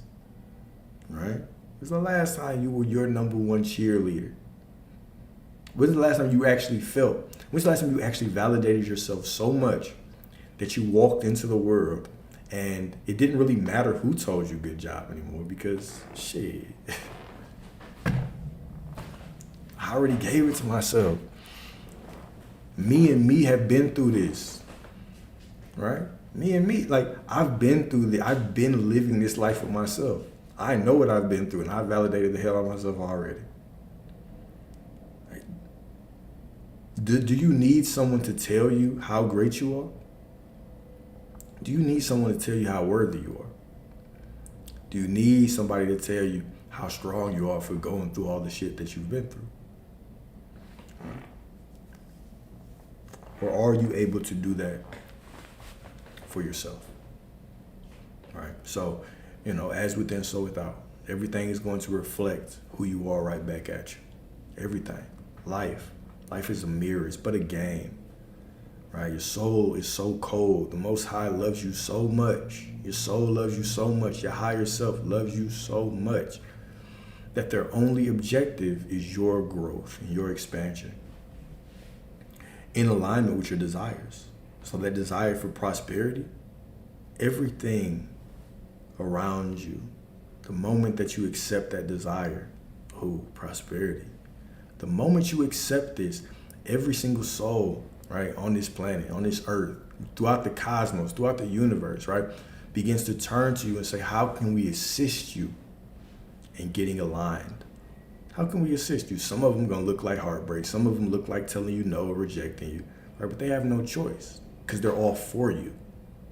They are all for you. How divine is that, right? How cold is that, right? And if you don't learn the lesson this time, The lesson could just come around in a different way, quickly, to continue giving you the lessons. Come on, man, we gotta grow. We can do it today. We can do it next year. We can do it next lifetime. We can do it whenever, right? But we want you to have this desire. This is how much God wants to have that desire through you. That desire that is in your heart. This is how bad the Most High wants to experience it. Is this your soul, your higher self, is going to continue to give you whatever you need to get you there. Who is delaying your blessings? Who is delaying your blessings? You want this divine conscious love. You want somebody to see the God within you. You want somebody you can see the God within. Y'all can work through whatever. Can you work through whatever with yourself? Can you sit through whatever with yourself? Can you sit through the fire of your emotions? I'll give y'all another gem about conversation, right? Is what is often required, where people often find themselves chasing the wrong people in relationships. It's not necessarily a desire for chaos, but it's more of a fear of intimacy and a fear of vulnerability. And a lot of times this is subconscious, right? Because what healthy love does at a certain point is you get past the honeymoon phase, and then there's this stillness where you have to sit with one another, right? And you don't always have to perform, right? It's gotten to a point where y'all smelt each other's morning breath and you cleaned each other's dirty drawers and you see each other's imperfection. And now you're to a point where there's a stillness. We don't have to perform all the time. And what happens is now y'all slip into vulnerability. You really start to see the real side of you. Because let's be real, when it's the honeymoon phase and, you know what I'm saying, y'all are having that great sex, right? And dating and always dressed up and looking nice, and y'all are, it's performative, right? Anybody can be in love in the honeymoon phase. Of course you love me. Right? I'm taking you out, I'm buying your shit, we're always dressed up, you know what I'm saying? Of course you love me now, right? But we will see when things slow down. And oftentimes, what people say is quote unquote boredom is just their fear of true intimacy and vulnerability. Right? Because in that boredom, in that stillness, y'all have to have real conversations. You have to see the truth within each other. And truth leads to intimacy. You cannot have, you don't truly build a lot of intimacy in just the good times. What we perceive as obstacles is a bridge, right? It's a bridge to get us to deeper communion with one another. So if you constantly find yourself running from the boredom, it always has to be exciting, right? I'm attracted to these certain type of people that make me perform for their love. Subconsciously, you might have to do a little bit of work and say, okay, what is it about this performing do I enjoy? Because in performing subconsciously, I always know that I'm putting my best foot forward. And also, if I'm always performing and I'm always chasing someone around that don't really like me like that, right? Think about this. I'm always chasing somebody around that don't really like me like that. I always am presenting this better version of myself as well. I'm always going out the way to show, so I don't have to slip into comfort. Since I'm always putting my best foot forward and I'm doing things to appease you and I'm focused on chasing you around, you don't really have to see my flaws like that. Right? I don't have to settle down. I have to get comfortable. Right? And then when it ends, I can always say it was them. It was that person. It was all these men. It was all these women. They're all the same. Always have a cop-out. Interestingly, when you think like that and you actually find someone that is healthy, what actually ends up happening, truly ends up happening, is yeah, you might have developed certain ways of coping with negative situations, right? Like you go through some trauma, or you have a cheating partner, or you have an abusive partner in whatever way. Now you have to hold yourself and do things to avoid certain repercussions. You hold yourself a certain way, and then you walk out of that relationship and you say, okay, that person was wrong, but you have developed behaviors that might not be conducive to a healthy relationship, right? If you're constantly getting cheated on, and because of that, you're constantly behaving in a certain way, going through phones, right? Questioning people, trying to dig up shit, right? That might not be conducive to a healthy environment, a healthy relationship. So when you get in that healthy relationship, and that's just one example, now the mirror is not, the reflection isn't just on that person for doing wrong, it's on both of you, right? This is what divine union is. It's not someone that makes you whole. It's not someone that you walk in and the situation is perfect. Divine union, this is someone who is a divine mirror to you. This is someone that sees the God within you. What happens when someone sees the God within you? They hold you accountable. They say, oh, no. I am not going to accept you dimming your light. I'm not going to accept you walking as anything less than the God or the goddess that you are. Okay? I'm not going to accept that. This can be unsettling because instead of me just pointing the finger at you and saying, okay, you fucking up, he's cheating, you're acting like this, so I have to act like this. Now we've settled in, it's calm, there's a stillness, right? Now we really have to focus on true moral compatibility, true issues, right? We really have to step in. We have to start thinking about, okay, how are we gonna raise our children? What real situation? We're not just talking about these surface level things. What are you wearing when you're out? What are you doing with your phone, right? We're talking about real things. And so now we have to develop ways to communicate with each other in a healthy way. And we have to do this over time. And now we have to get deeper and deeper into a knowing of one another. And this can be scary, especially if, it's the full circle moment, especially if I can't even sit with my damn self. Okay? If I cannot even sit in meditation with myself, when those uncomfortable feelings arise and I'm trying to look at the phone and let me go jump up and get some emails, or let me go do something, let me go check the fridge because I feel uncomfortable in my feelings. How could I sit in the discomfort with someone else and truly work through it? See, we all think that if the right one comes, we'll just automatically know what to do. How? If you've never done it before, how? Right? If you've never sat with yourself in discomfort of your own emotions and actually listened to yourself without judgment, how could you do that with somebody else? How does this play out in situations, right? The moment that discomfort comes, it might not play out as you trying to grab your phone and go check an email, but how it could play out is the moment you feel uncomfortable, you gotta hit them with the rebuttal. Yeah, but that wasn't my intention. Yeah, but this. Yeah, but that. Well, what about this? Why are you always bringing up this? Right? You can't sit in that fire and allow that person that you say you love, that you say you want to be with, get everything off of their chest and tell you all the uncomfortable things about you, or the uncomfortable things that they feel about you, or they feel about the relationship, or they feel about what you did. How could you sit through that if you can't even sit through yourself doing it for yourself? Right? So this is a skill. This is something that you acquire over time. Right? I need to be able to, if my partner comes to me with an issue, I need to be able to hear her out completely.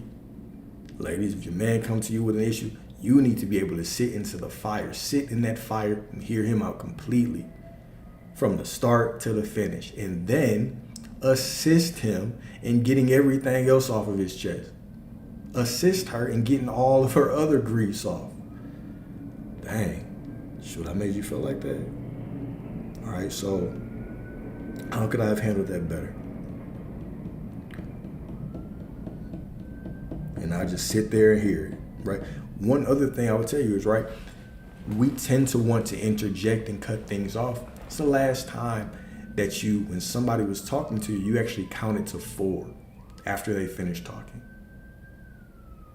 1 Mississippi, 2 Mississippi, 3 Mississippi, 4 Mississippi. And then don't respond after 4. After 4 seconds, and now you actually process what they're saying. And if you want to respond, now you think of your answer. Right? So while they're getting this shit off of their chest, you're not sitting there thinking of your rebuttals. You're actually consuming what they're saying. This is uncomfortable. This is uncomfortable. Right? But then even on the flip side, right? If I'm the person that's bringing this issue, how do I bring up this issue? Right? Do I believe that it's me and you versus the problem? Or do I believe that it's me versus you? Am I just simply trying to vent? I'm simply just trying to get some shit off my chest. Well, what good is that? Or do I believe that this conversation could actually lead us to deeper intimacy? All right? Have you sat there and tried to predict everything that's going to happen in the conversation? I'm going to say this and he's going to say this. Then I'm going to say this and he's going to say this. But if he says this, then is that how you approach those situations? Right? It's already a battle in your mind. You've already tried to play out all the different sides. Or do you understand it is me and you versus the issue? I need to bring this to you in a healthy way, in a way that sets the stage as me and you versus the problem. And then I also have to understand that this is going to be uncomfortable for both of us if done correctly. If we do this shit correctly, there's going to be a discomfort because we're both going to have to face ourselves. We're both going to have to get better from this. It's not just going to be a one-sided thing. Both of us will have to learn. Both of us, you're going to have to learn how to handle each other better, how to communicate better, how to listen better. We're going to have to learn how to navigate the world when we're not with that person better now. We're going to have to, there's all kinds of layers. This conversation there's multiple layers. One layer, how we communicate, layer. How we handle the issue, layer. How we actually integrate the fix in our life, another layer. That can lead to another conversation, another obstacle, another opportunity. Right? It ain't just one and done just because I can talk and I come to you and I can express how I'm feeling in a calm way. Oh, that ain't the end, that's the beginning. That is the beginning. And you have to do this. You have to do this for the rest of your life with that person. Right? What I'm saying is equip yourself for this. Right? Equip yourself. You are your first soulmate. Matter of fact, even in a spiritual sense, your soulmate isn't even outside of you. Your soulmate is within you. And when you actually tap into that God frequency within you, and you start to build that relationship with yourself and trust yourself and remember that the divine lives within you and you are the temple of God, and you start to understand your worthiness and you start to actually be able to sit down and confront your own feelings and emotions, now that soulmate can unfold from within you and be magnetized to you in your external reality, right? In this third dimensional reality, which is really your internal reality. Okay? But everything mirrors everything, right? So we cannot simply avoid parts of us and expect someone else to fill in that void, right? We cannot do that. Went on another side quest per usual. Another side quest. All right, any other questions? Anything else y'all want to talk about? Or anything y'all want me to go into more depth about? Even if it's relationships. I know we haven't talked about relationships in a while. So that, little side note on communication was a little different than usual. We've been talking about manifesting. But really anything. If y'all want to talk more about that, if y'all got specific questions, we can talk about that.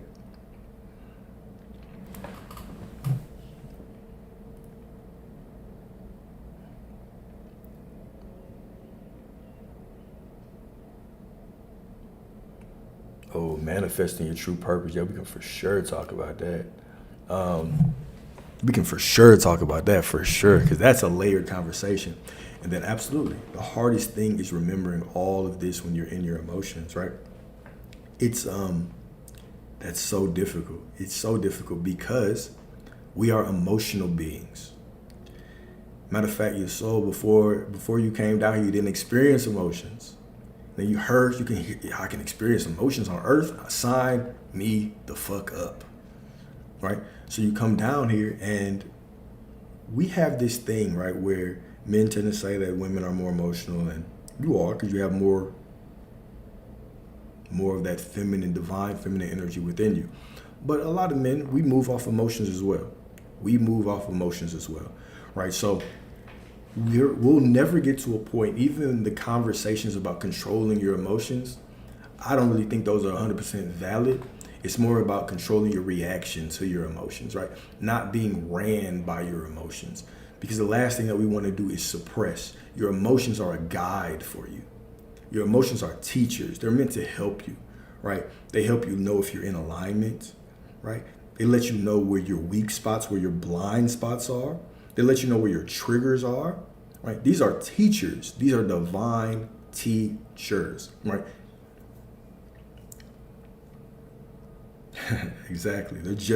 Exactly. You have to know that your emotions are just emotion. It's energy in motion. They will always change. The emotion you have today, right now, could completely change in 5 minutes. You can get bad news. You can get changes in emotions for whatever, right? So it's always, all right, I don't want to be ruled by my emotions. I understand that my emotion is just energy. I can point it to wherever I want, right? And am I composed enough? Okay. Is my perspective open enough for me to understand that everybody is God in disguise? This is what helps me with my perspective the most, is understanding that everything is unfolding perfectly. There's a few tenets that I live by. One is everything is always unfolding perfectly. God within me is perfect, so the situation must be perfect. Everybody is God in disguise, right? So everybody must be showing me something. This is something the Most High wants me to experience. Okay, and I don't really think that you can have true emotional stability without some kind of faith. And I don't care if it's a faith in a higher power. I don't care if it's a faith in philosophy, whatever the case is, right? If you don't have principles, it's going to be very difficult for you to have emotional stability.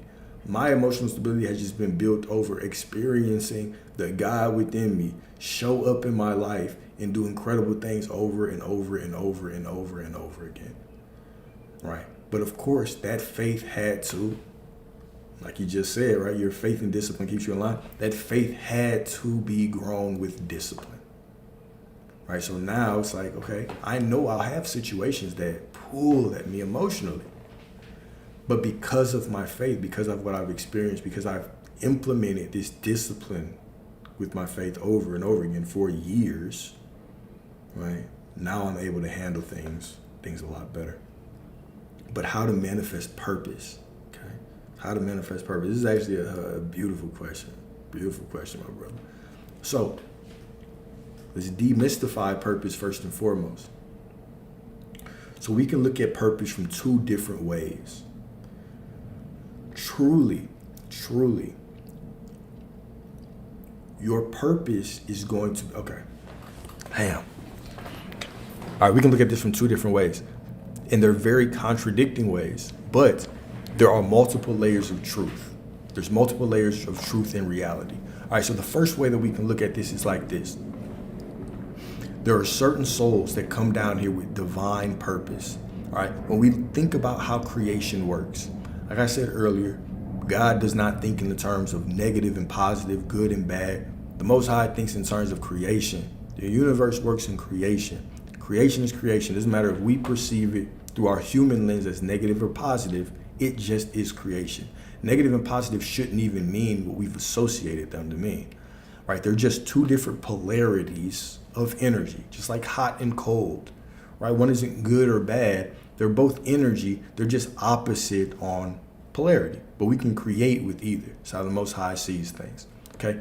So there are certain souls, if you think through human history, why I say this negative and positive thing is because we've had certain people show up in human history that have been very polarizing, right? They have a perspective that makes you choose a side. You can call them positive or negative all you want, right? But they make you choose a side. And eventually, humanity goes on a different trajectory because of them. Maybe new laws are created. Maybe new moral standards are created. Maybe new religions are created. Right? We can think about this from extreme opposite. We can think about this from Jesus Christ or Yahshua, right? We can think of that and say, okay, polarizing. He made people choose a side, right? Even today, people still are choosing sides based on Jesus. Multiple sides, right? There's a whole bunch of different sides, right? But people are choosing sides. You can think of somebody like Hitler, polarizing, right? Now we can deem positive or negative, right? I think from most of our perspectives, we're going to say negative, okay? But this pushes humanity into creating new laws, into going to wars, and eventually humanity evolves from that vantage point, from that person, right? So there are certain souls that have purposes. Certain souls sign up for those larger purposes, larger humanity driving purposes. We have certain souls that come down here and they, are preachers of enlightenment or whatever, but they impact the world on this global stage. They truly change the trajectory of the world. Okay? Now, just because you signed up for that, you still have free will. You don't have to come down here and truly step into it. Okay? So we have souls like this, right? So on one hand, your soul, before you are incarnated, your soul decides, okay, these are my parents. They're going to give me the best experience to get what I want. Right? Some of you, your father needs to be absent. Your mother needed to be a certain way. Your parents needed to have limiting beliefs because your soul needed to be able to transcend limiting beliefs. Right? So everything is for a reason. But you come down here, okay, and you forget. Right? Some of you had other small purposes as well. Smaller, larger, however you want to describe them. Okay. But then when you come down here, what actually happens is, more so than a purpose, you have experiences that you want to go through and transcend. One of those experiences might be overcoming your parents' limiting beliefs on religion or on politics or whatever, because your soul needs that challenge. One of them might be overcoming a certain, traumatizing situation, because your soul believes that within it, you could be a spokesperson against this. You could help change the trajectory of other lives through this, right? But more so than that, you have these experiences that are set up for expansion, because your soul's purpose, just break down purpose in general. Your soul's purpose is expansion, okay? Whether it's expansion of yourself, whether it's expansion of humanity as a whole, which really is the same thing, your purpose is expansion. So you're gonna have these set points. Now, so you're going to have your predefined purpose, okay? And then you're also going to have like these larger global purposes where a soul is like, all right, I'll do it. I'll be him. I'll be that guy. And then come down here. Now, on the complete opposite end of the spectrum, life is pretty, quote unquote, meaningless. All right, let me explain that. Okay? When I say meaningless, I mean your purpose can be what you make it. All right. So we tend to think that all of our purposes will be divinely delivered to us in meditation, in prayer. And this is the thing that we're going to attach to. What's actually going to happen is you're going to have different experiences. Your soul sets up experiences, but then you can veer off on the path. You can do whatever you want. Right here, this is free. This is freedom. All right. So you come down here and you are going through life. And the best person that explains this is David Deida in The Way of the Superior Man, in my opinion, where he talks about your purpose like an onion. All right. So every season of your life, you have a different layer of the onion that you're peeling back. So let's say you're 20, 21, and you go through your first heartbreak. Okay. And now your purpose for the next 6 months, 12 months is self-improvement. You're hitting the gym as hard as you can. You're trying to get in good shape. You're trying to get over this. So in this season of your life, that is your purpose. All right. Now, through that, you have started to get a hunger for other things. Maybe you meet some people in the gym, some other dudes in the gym, and y'all start connecting and networking, and one of them puts you on like e-com or trading or something. All right.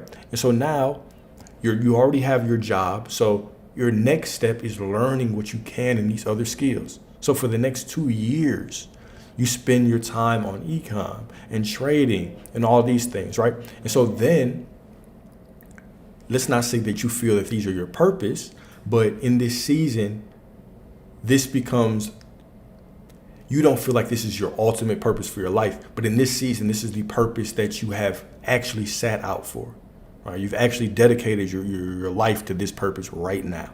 So now all of a sudden you've put yourself in this financial situation where it's like, all right, well, cool. I'm doing e-com and I can quit my job. Now I have more time.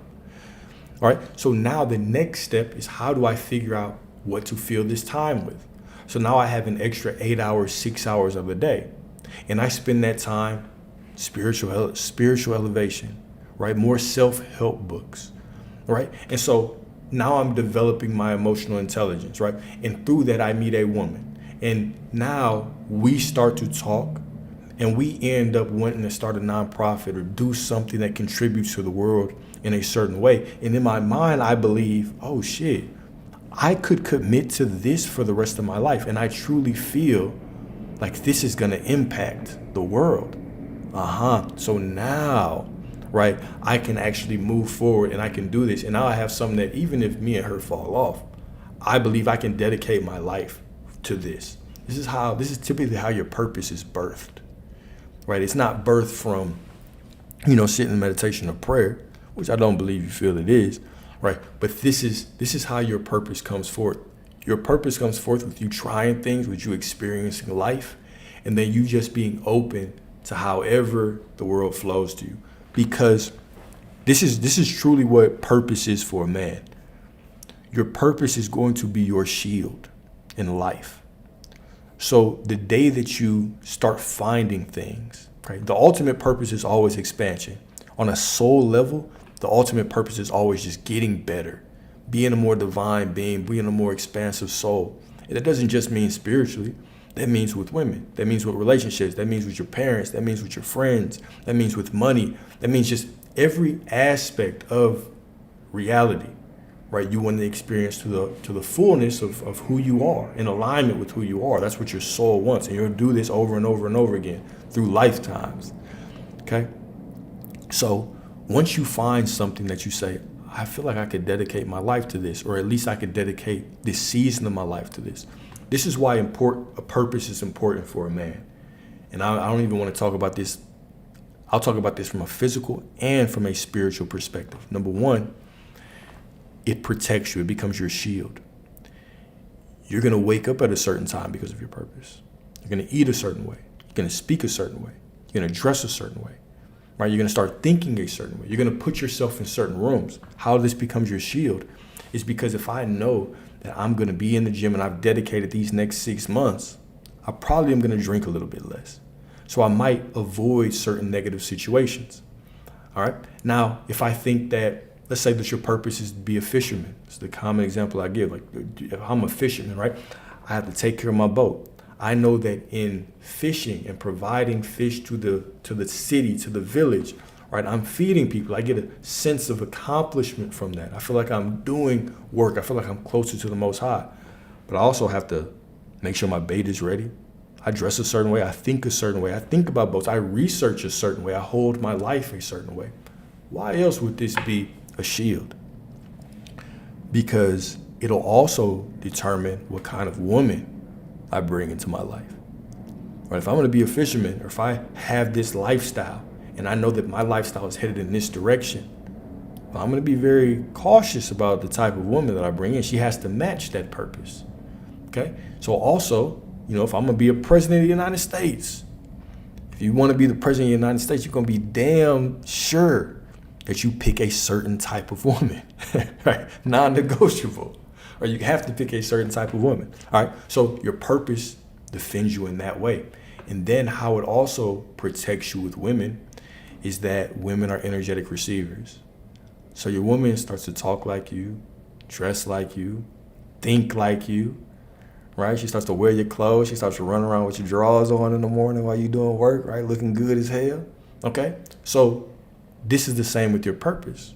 A woman starts to look at your purpose like it's hers as well, right? So this is a one way. People are like, okay, how can you figure out if a woman is for you? All right, well, I'll give you two main things. Number one, as controversial as this one, right, is you don't spend money on her first. You do not spend money on her for the first month or two, maybe even longer.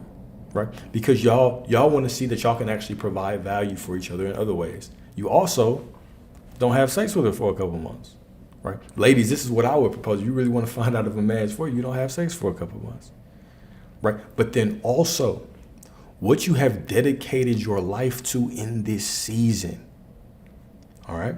Whatever your purpose is, you want her to view your purpose as if it is hers as well.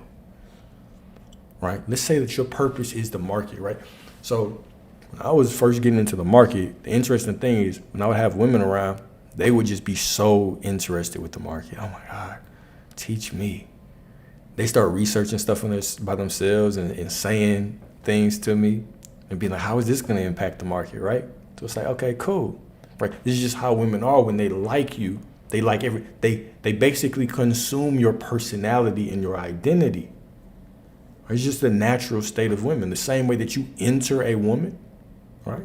So it's the same way that she's gonna take on your personality and your and all these different aspects of yourself. That's the divinity of women. This is why we love them so much, is because they act like this. Right? So, yeah. Don't have sex with them for a while. Don't spend money on them for a while. And then see how they respond to your purpose, the thing that is most important in your life. Right? Typically, people can pretend for a little bit, a week, 2 weeks. They can pretend that they're, cool with you. But when it actually comes down to that thing that you're committed to in your life, how does she look at that? Does she look at it like this is her purpose as well? Or could she care less? If she can care less about it, you know what I'm saying? She really could care less about you. Now, you might get pushed back and like, well, I just wouldn't be interested in that. Okay.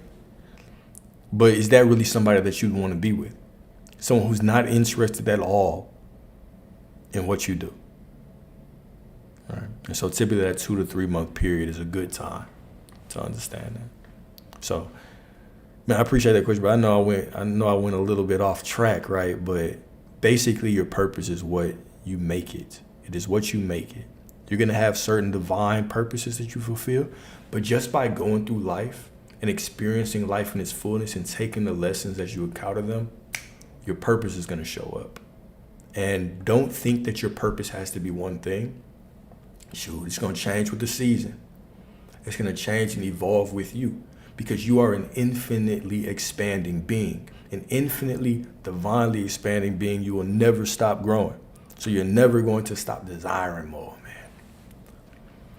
Cool, man. Appreciate that question, bro. Truly.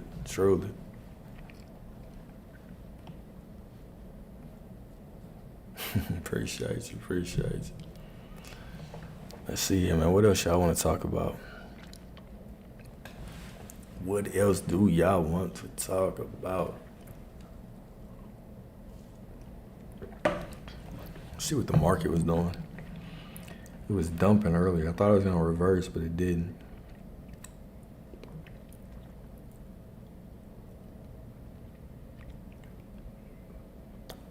Oh, yeah, we can definitely talk about detachment.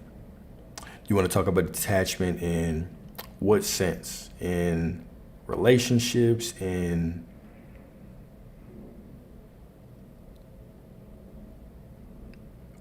manifesting.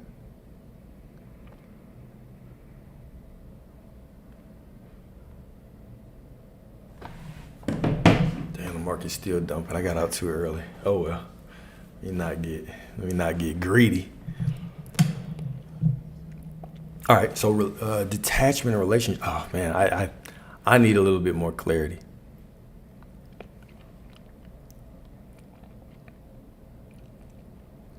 Do you mean detachment in the sense of trying to love somebody from a detached perspective, or detachment in the sense of letting go and releasing somebody that you might be moving on from? Which I think are both extremely important.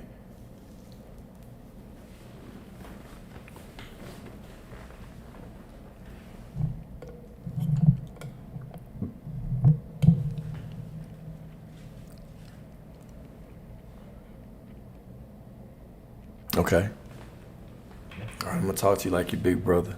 I'm gonna give you the big brother talk. So detach from a person who's a narcissist, and all of your relationships have been like this. All right.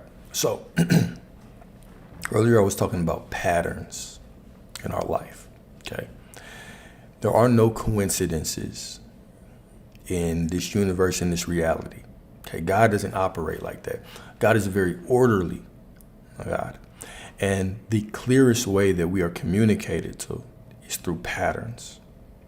Anytime that something happens in our life multiple times, right, it's a wake-up call to us from our soul. It is our soul trying to give us direction and trying to tell us what we need to see better, what we need to work on more, okay? What we need to grow from, how we need to expand our consciousness, our vibration, all of that. So anytime that I hear someone and they say that they seem to attract a certain type of individual, I'm always very, very interested in what is leading you to these type of people and what are the core lessons that you are receiving from all these people, right? So you could have core lessons, meaning you could go through all these situations and you can start saying, if I could not blame that other person, what did I do wrong and how could I improve? And what you see is you'll start finding patterns just in that kind of self-conversation with you, right? I'm gonna get to detachment in a second, but you'll start to see patterns with that. And in those patterns, you can start to see, okay, these are common denominators, right? I'm constantly looking for men like this. I'm constantly experiencing men like this because of this, right? But I'll get back to that. When it comes to detaching from people, especially after heartbreaks, right? This is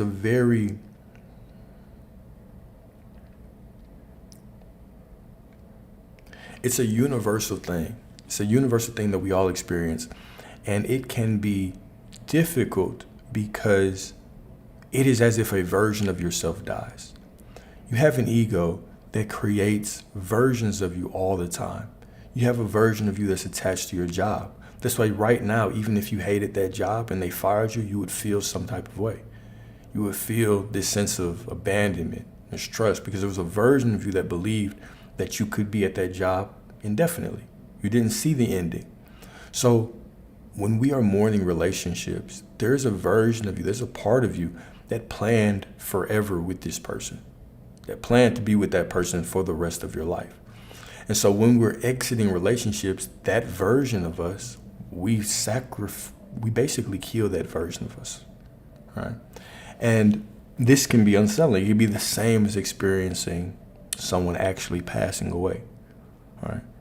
And there's no quick formula to get over it, but the best way that I can advise people to get over it is, number one, to take time to actually experience your emotions.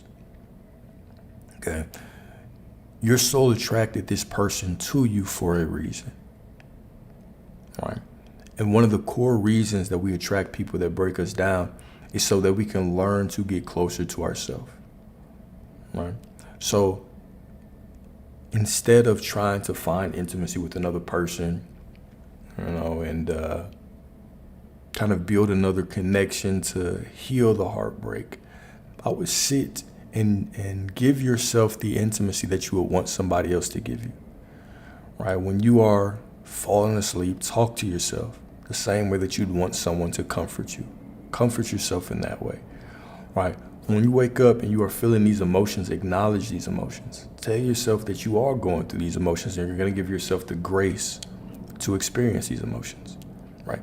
Give yourself some time to heal and actively tell yourself that you will give yourself the space, no matter how long it takes, to grieve until you get over this, right? And you will be there with you the same way that you'd want somebody else to do that for you, right? This is a lot of times what your body, what your soul is craving. Now, the next is self-improvement. It's working through self-improvement, right? What good would it be if 2 months, 3 months, 6 months, a year passed on, and yeah, you might have been over that person, but because you haven't been doing any work, you're still the same person that you were, right? So the feelings have went away, but you're the same version of person. So you have to try to attract, or you're going to attract the same type of things into your life. You're going to keep getting the same experiences because you haven't learned the lesson. So the best thing that I can do is actually going back to what we were just talking about, being able to list out things that you have to work on. What are things that I needed to improve on in the relationship?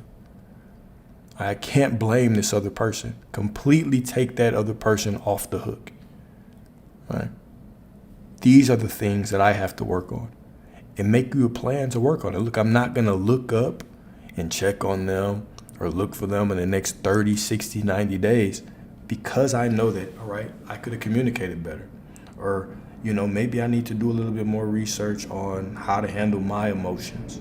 Right? Maybe I need to sit with myself and actually love myself more because the way that they validated me just made me feel so alive, and I don't believe that I can get that from somebody else. Maybe I need to start validating myself. So you make a list of all these things that you might have been deficient in the relationship. And you start making action items. Because I need to validate myself. I need to sit with myself for 15 minutes a day in quiet. And I need to tell myself all the reasons that I love myself. I need to write myself a love note every day, right? How proud I am that I've made it through this next day, right? And you have these non-negotiable lists. And so now you give yourself the next 90 days to do these things, right? The next thing that I would absolutely recommend is that we get to a point where we constantly forgive the other person. We can do all the work, okay? We might get over the feeling emotionally, but if we haven't forgiven and we're still holding on to grudges, right? We are not doing any damage to the other person. We're just doing damage to ourselves, okay? Because we're still putting that other person on this pedestal. We're putting them on this pedestal, and we're just siphoning and delivering all that energy to them. They're living their life. They're cool. We're the ones that are suffering because of that bitterness, right? Now, I'm not saying that you have to forget, but you do want to make this active commitment to continue to forgive this person, right? Over and over and over and over and over again, right? Until your body actually catches up with your mind, until your body actually takes the commands of your mind and releases this person, right? Because once you release them energetically, you can release the ties that you have with them, the soul ties you have with them, as well as just the energetic ties that you have for this person, because you're constantly just giving them, you're just dumping your energy out. And when you finally reclaim your energy and you can pull that back into you, now you can redirect that energy into what you want. And what you actually want is that divine relationship, is that divine partnership. All right? Yeah, for sure. And then, when I say work on, it's being more intentional, mindful, and being able to recognize emotions. Yeah. A lot of the work that we have to do is more so in analyzing ourselves than it actually is in pushing forward through anything, right? It is remembering that, okay, God is within me, so God attracted this person into my life. And since they did, it must be for a purpose. There must be some lesson. If I haven't learned the lesson, or if I can't see the lesson, I haven't dug deep enough, right? If I can't bear to experience that lesson, maybe I need to sit down and actually give myself a little bit of intimacy for a time, right? Intimacy with myself. Not intimacy meaning I'm sitting down for 2 weeks and I'm still texting 3 other people. I'm talking about real intimacy. I'm talking about grant yourself that divine isolation. Right? Allow yourself to feel your thoughts. Sit in that uncomfortable space with your own thoughts, with your own feelings and your own emotions, the same way that you wish somebody would do it for you. All right? Sit through it. Experience it. Feel it. Right? And allow yourself to grow from it. And then when you get to the space where it's like, all right, cool, I'm a little bit better emotionally, I've given myself time, now start to work on yourself. Before you jump in a situation with anybody else as the same person, begin to work on yourself. Begin to look at all the ways that you can get better and improve. I can communicate better. Man, I don't feel like she respected me. Why not? Well, maybe I wasn't always presenting myself as this respectable guy. Why not? Because I just, I don't really have a good concept or a good foundation or a good example of a leader. Why not? I've never looked into it. Why not? Never thought about it. Okay, we'll do that. Right, one of the exercises that we do in tech is called the 5 whys. Right, we do a root cause analysis. Anytime something goes wrong, or when I used to work in tech, I guess, anytime something goes wrong in the network, we would do 5 whys. So you would ask yourself why 5 times something fucked up. And typically by the time you get to the 5th, that's where the root cause is, and that's what you actually work on. So, okay, boom. Now you start understanding why things happen, why. And it's like, okay, well, I just never really looked for examples of good leadership. I don't even know if I can define good leadership. All right. Well, let's start to do that. Understanding that leadership is subjective, right? So just because I believe it's a good leader doesn't mean she will. Doesn't mean, you know what I'm saying, somebody else will. But now if I know that I'm a good leader, now I can actually start to implement these practices in my life. And now I respect myself more, so I am more respectable. And now I only choose women that respect me based on the alignment with my leadership. Boom, boom, all right? So now I've improved my life tremendously just in 6 months, 9 months, right? And now I've leveled up. And okay, now I can actually move out and see if I'm, are you ready to date now? Are you ready to get back out there? Right? But detachment is a tough thing. It's something that we have to approach with grace. And it is something that if we don't handle it properly, we can do more damage than good.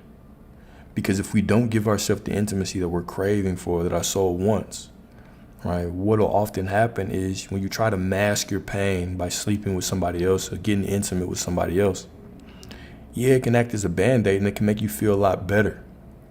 But if you haven't dealt with what happened in the past, right? Now when this next situation unravels, because it inevitably will, because you haven't even learned from the last situation, so this is just going to be more of the same, right? When this one unravels, now you have double the pain to deal with.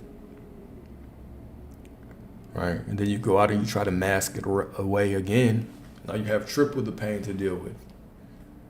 And we see a lot of people that end up in loops like this, where they just constantly have all these issues to deal with. They haven't done enough work on trying to deal with them. And it's like, man, now you're so bitter and so guarded. And you have all of this work to do. And it's very difficult to even pinpoint where a lot of the work started or where a lot of the issues started. So that's a different message on how to detach, but I believe the best way in working through things is self-improvement. Constantly, I believe that. I believe it is giving yourself grace and then working through your deficiencies. In self-improvement and raising your vibration, you get this sense of satisfaction. You start to grow this sense of self-love, right? Not that you need it because you already are loved because God is within you, but now you start to build up your sense of self, like self-satisfaction. Right? And as you do that, all right, you can step into a much more healthy place in the future. Okay, but I appreciate that question, man. Hopefully that touched on something or helped somebody.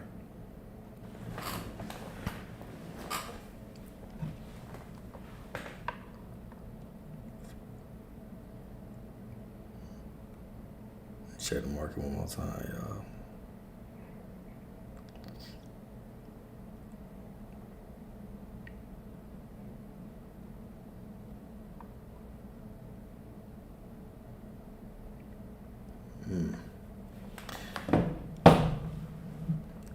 Appreciate you. All right, y'all. Let's end this with a quick prayer. Let y'all go about y'all's morning. Finna go for a walk, go visit my mom, get some lunch.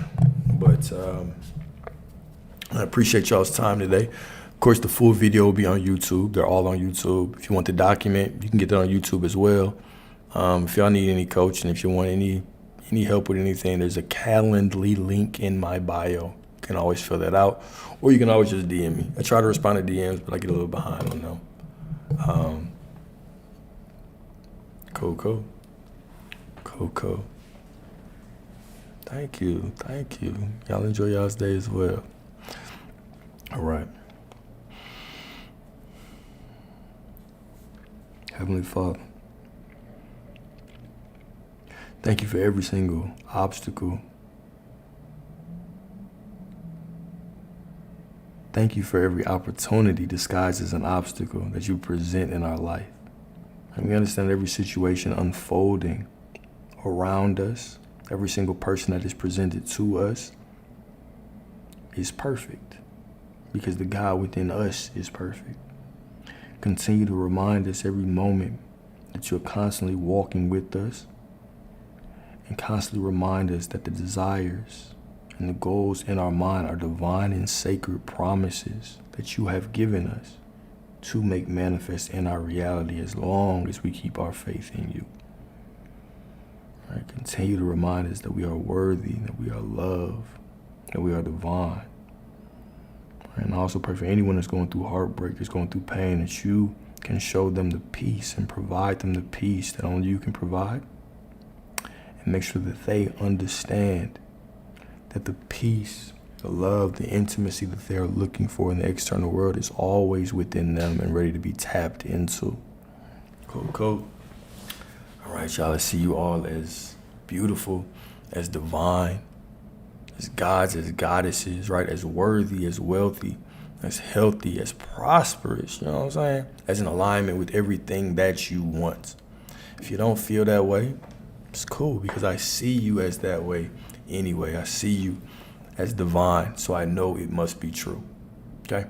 Y'all have a beautiful, beautiful, beautiful, beautiful afternoon, evening, and until next time, y'all stay prosperous. Cool. Peace.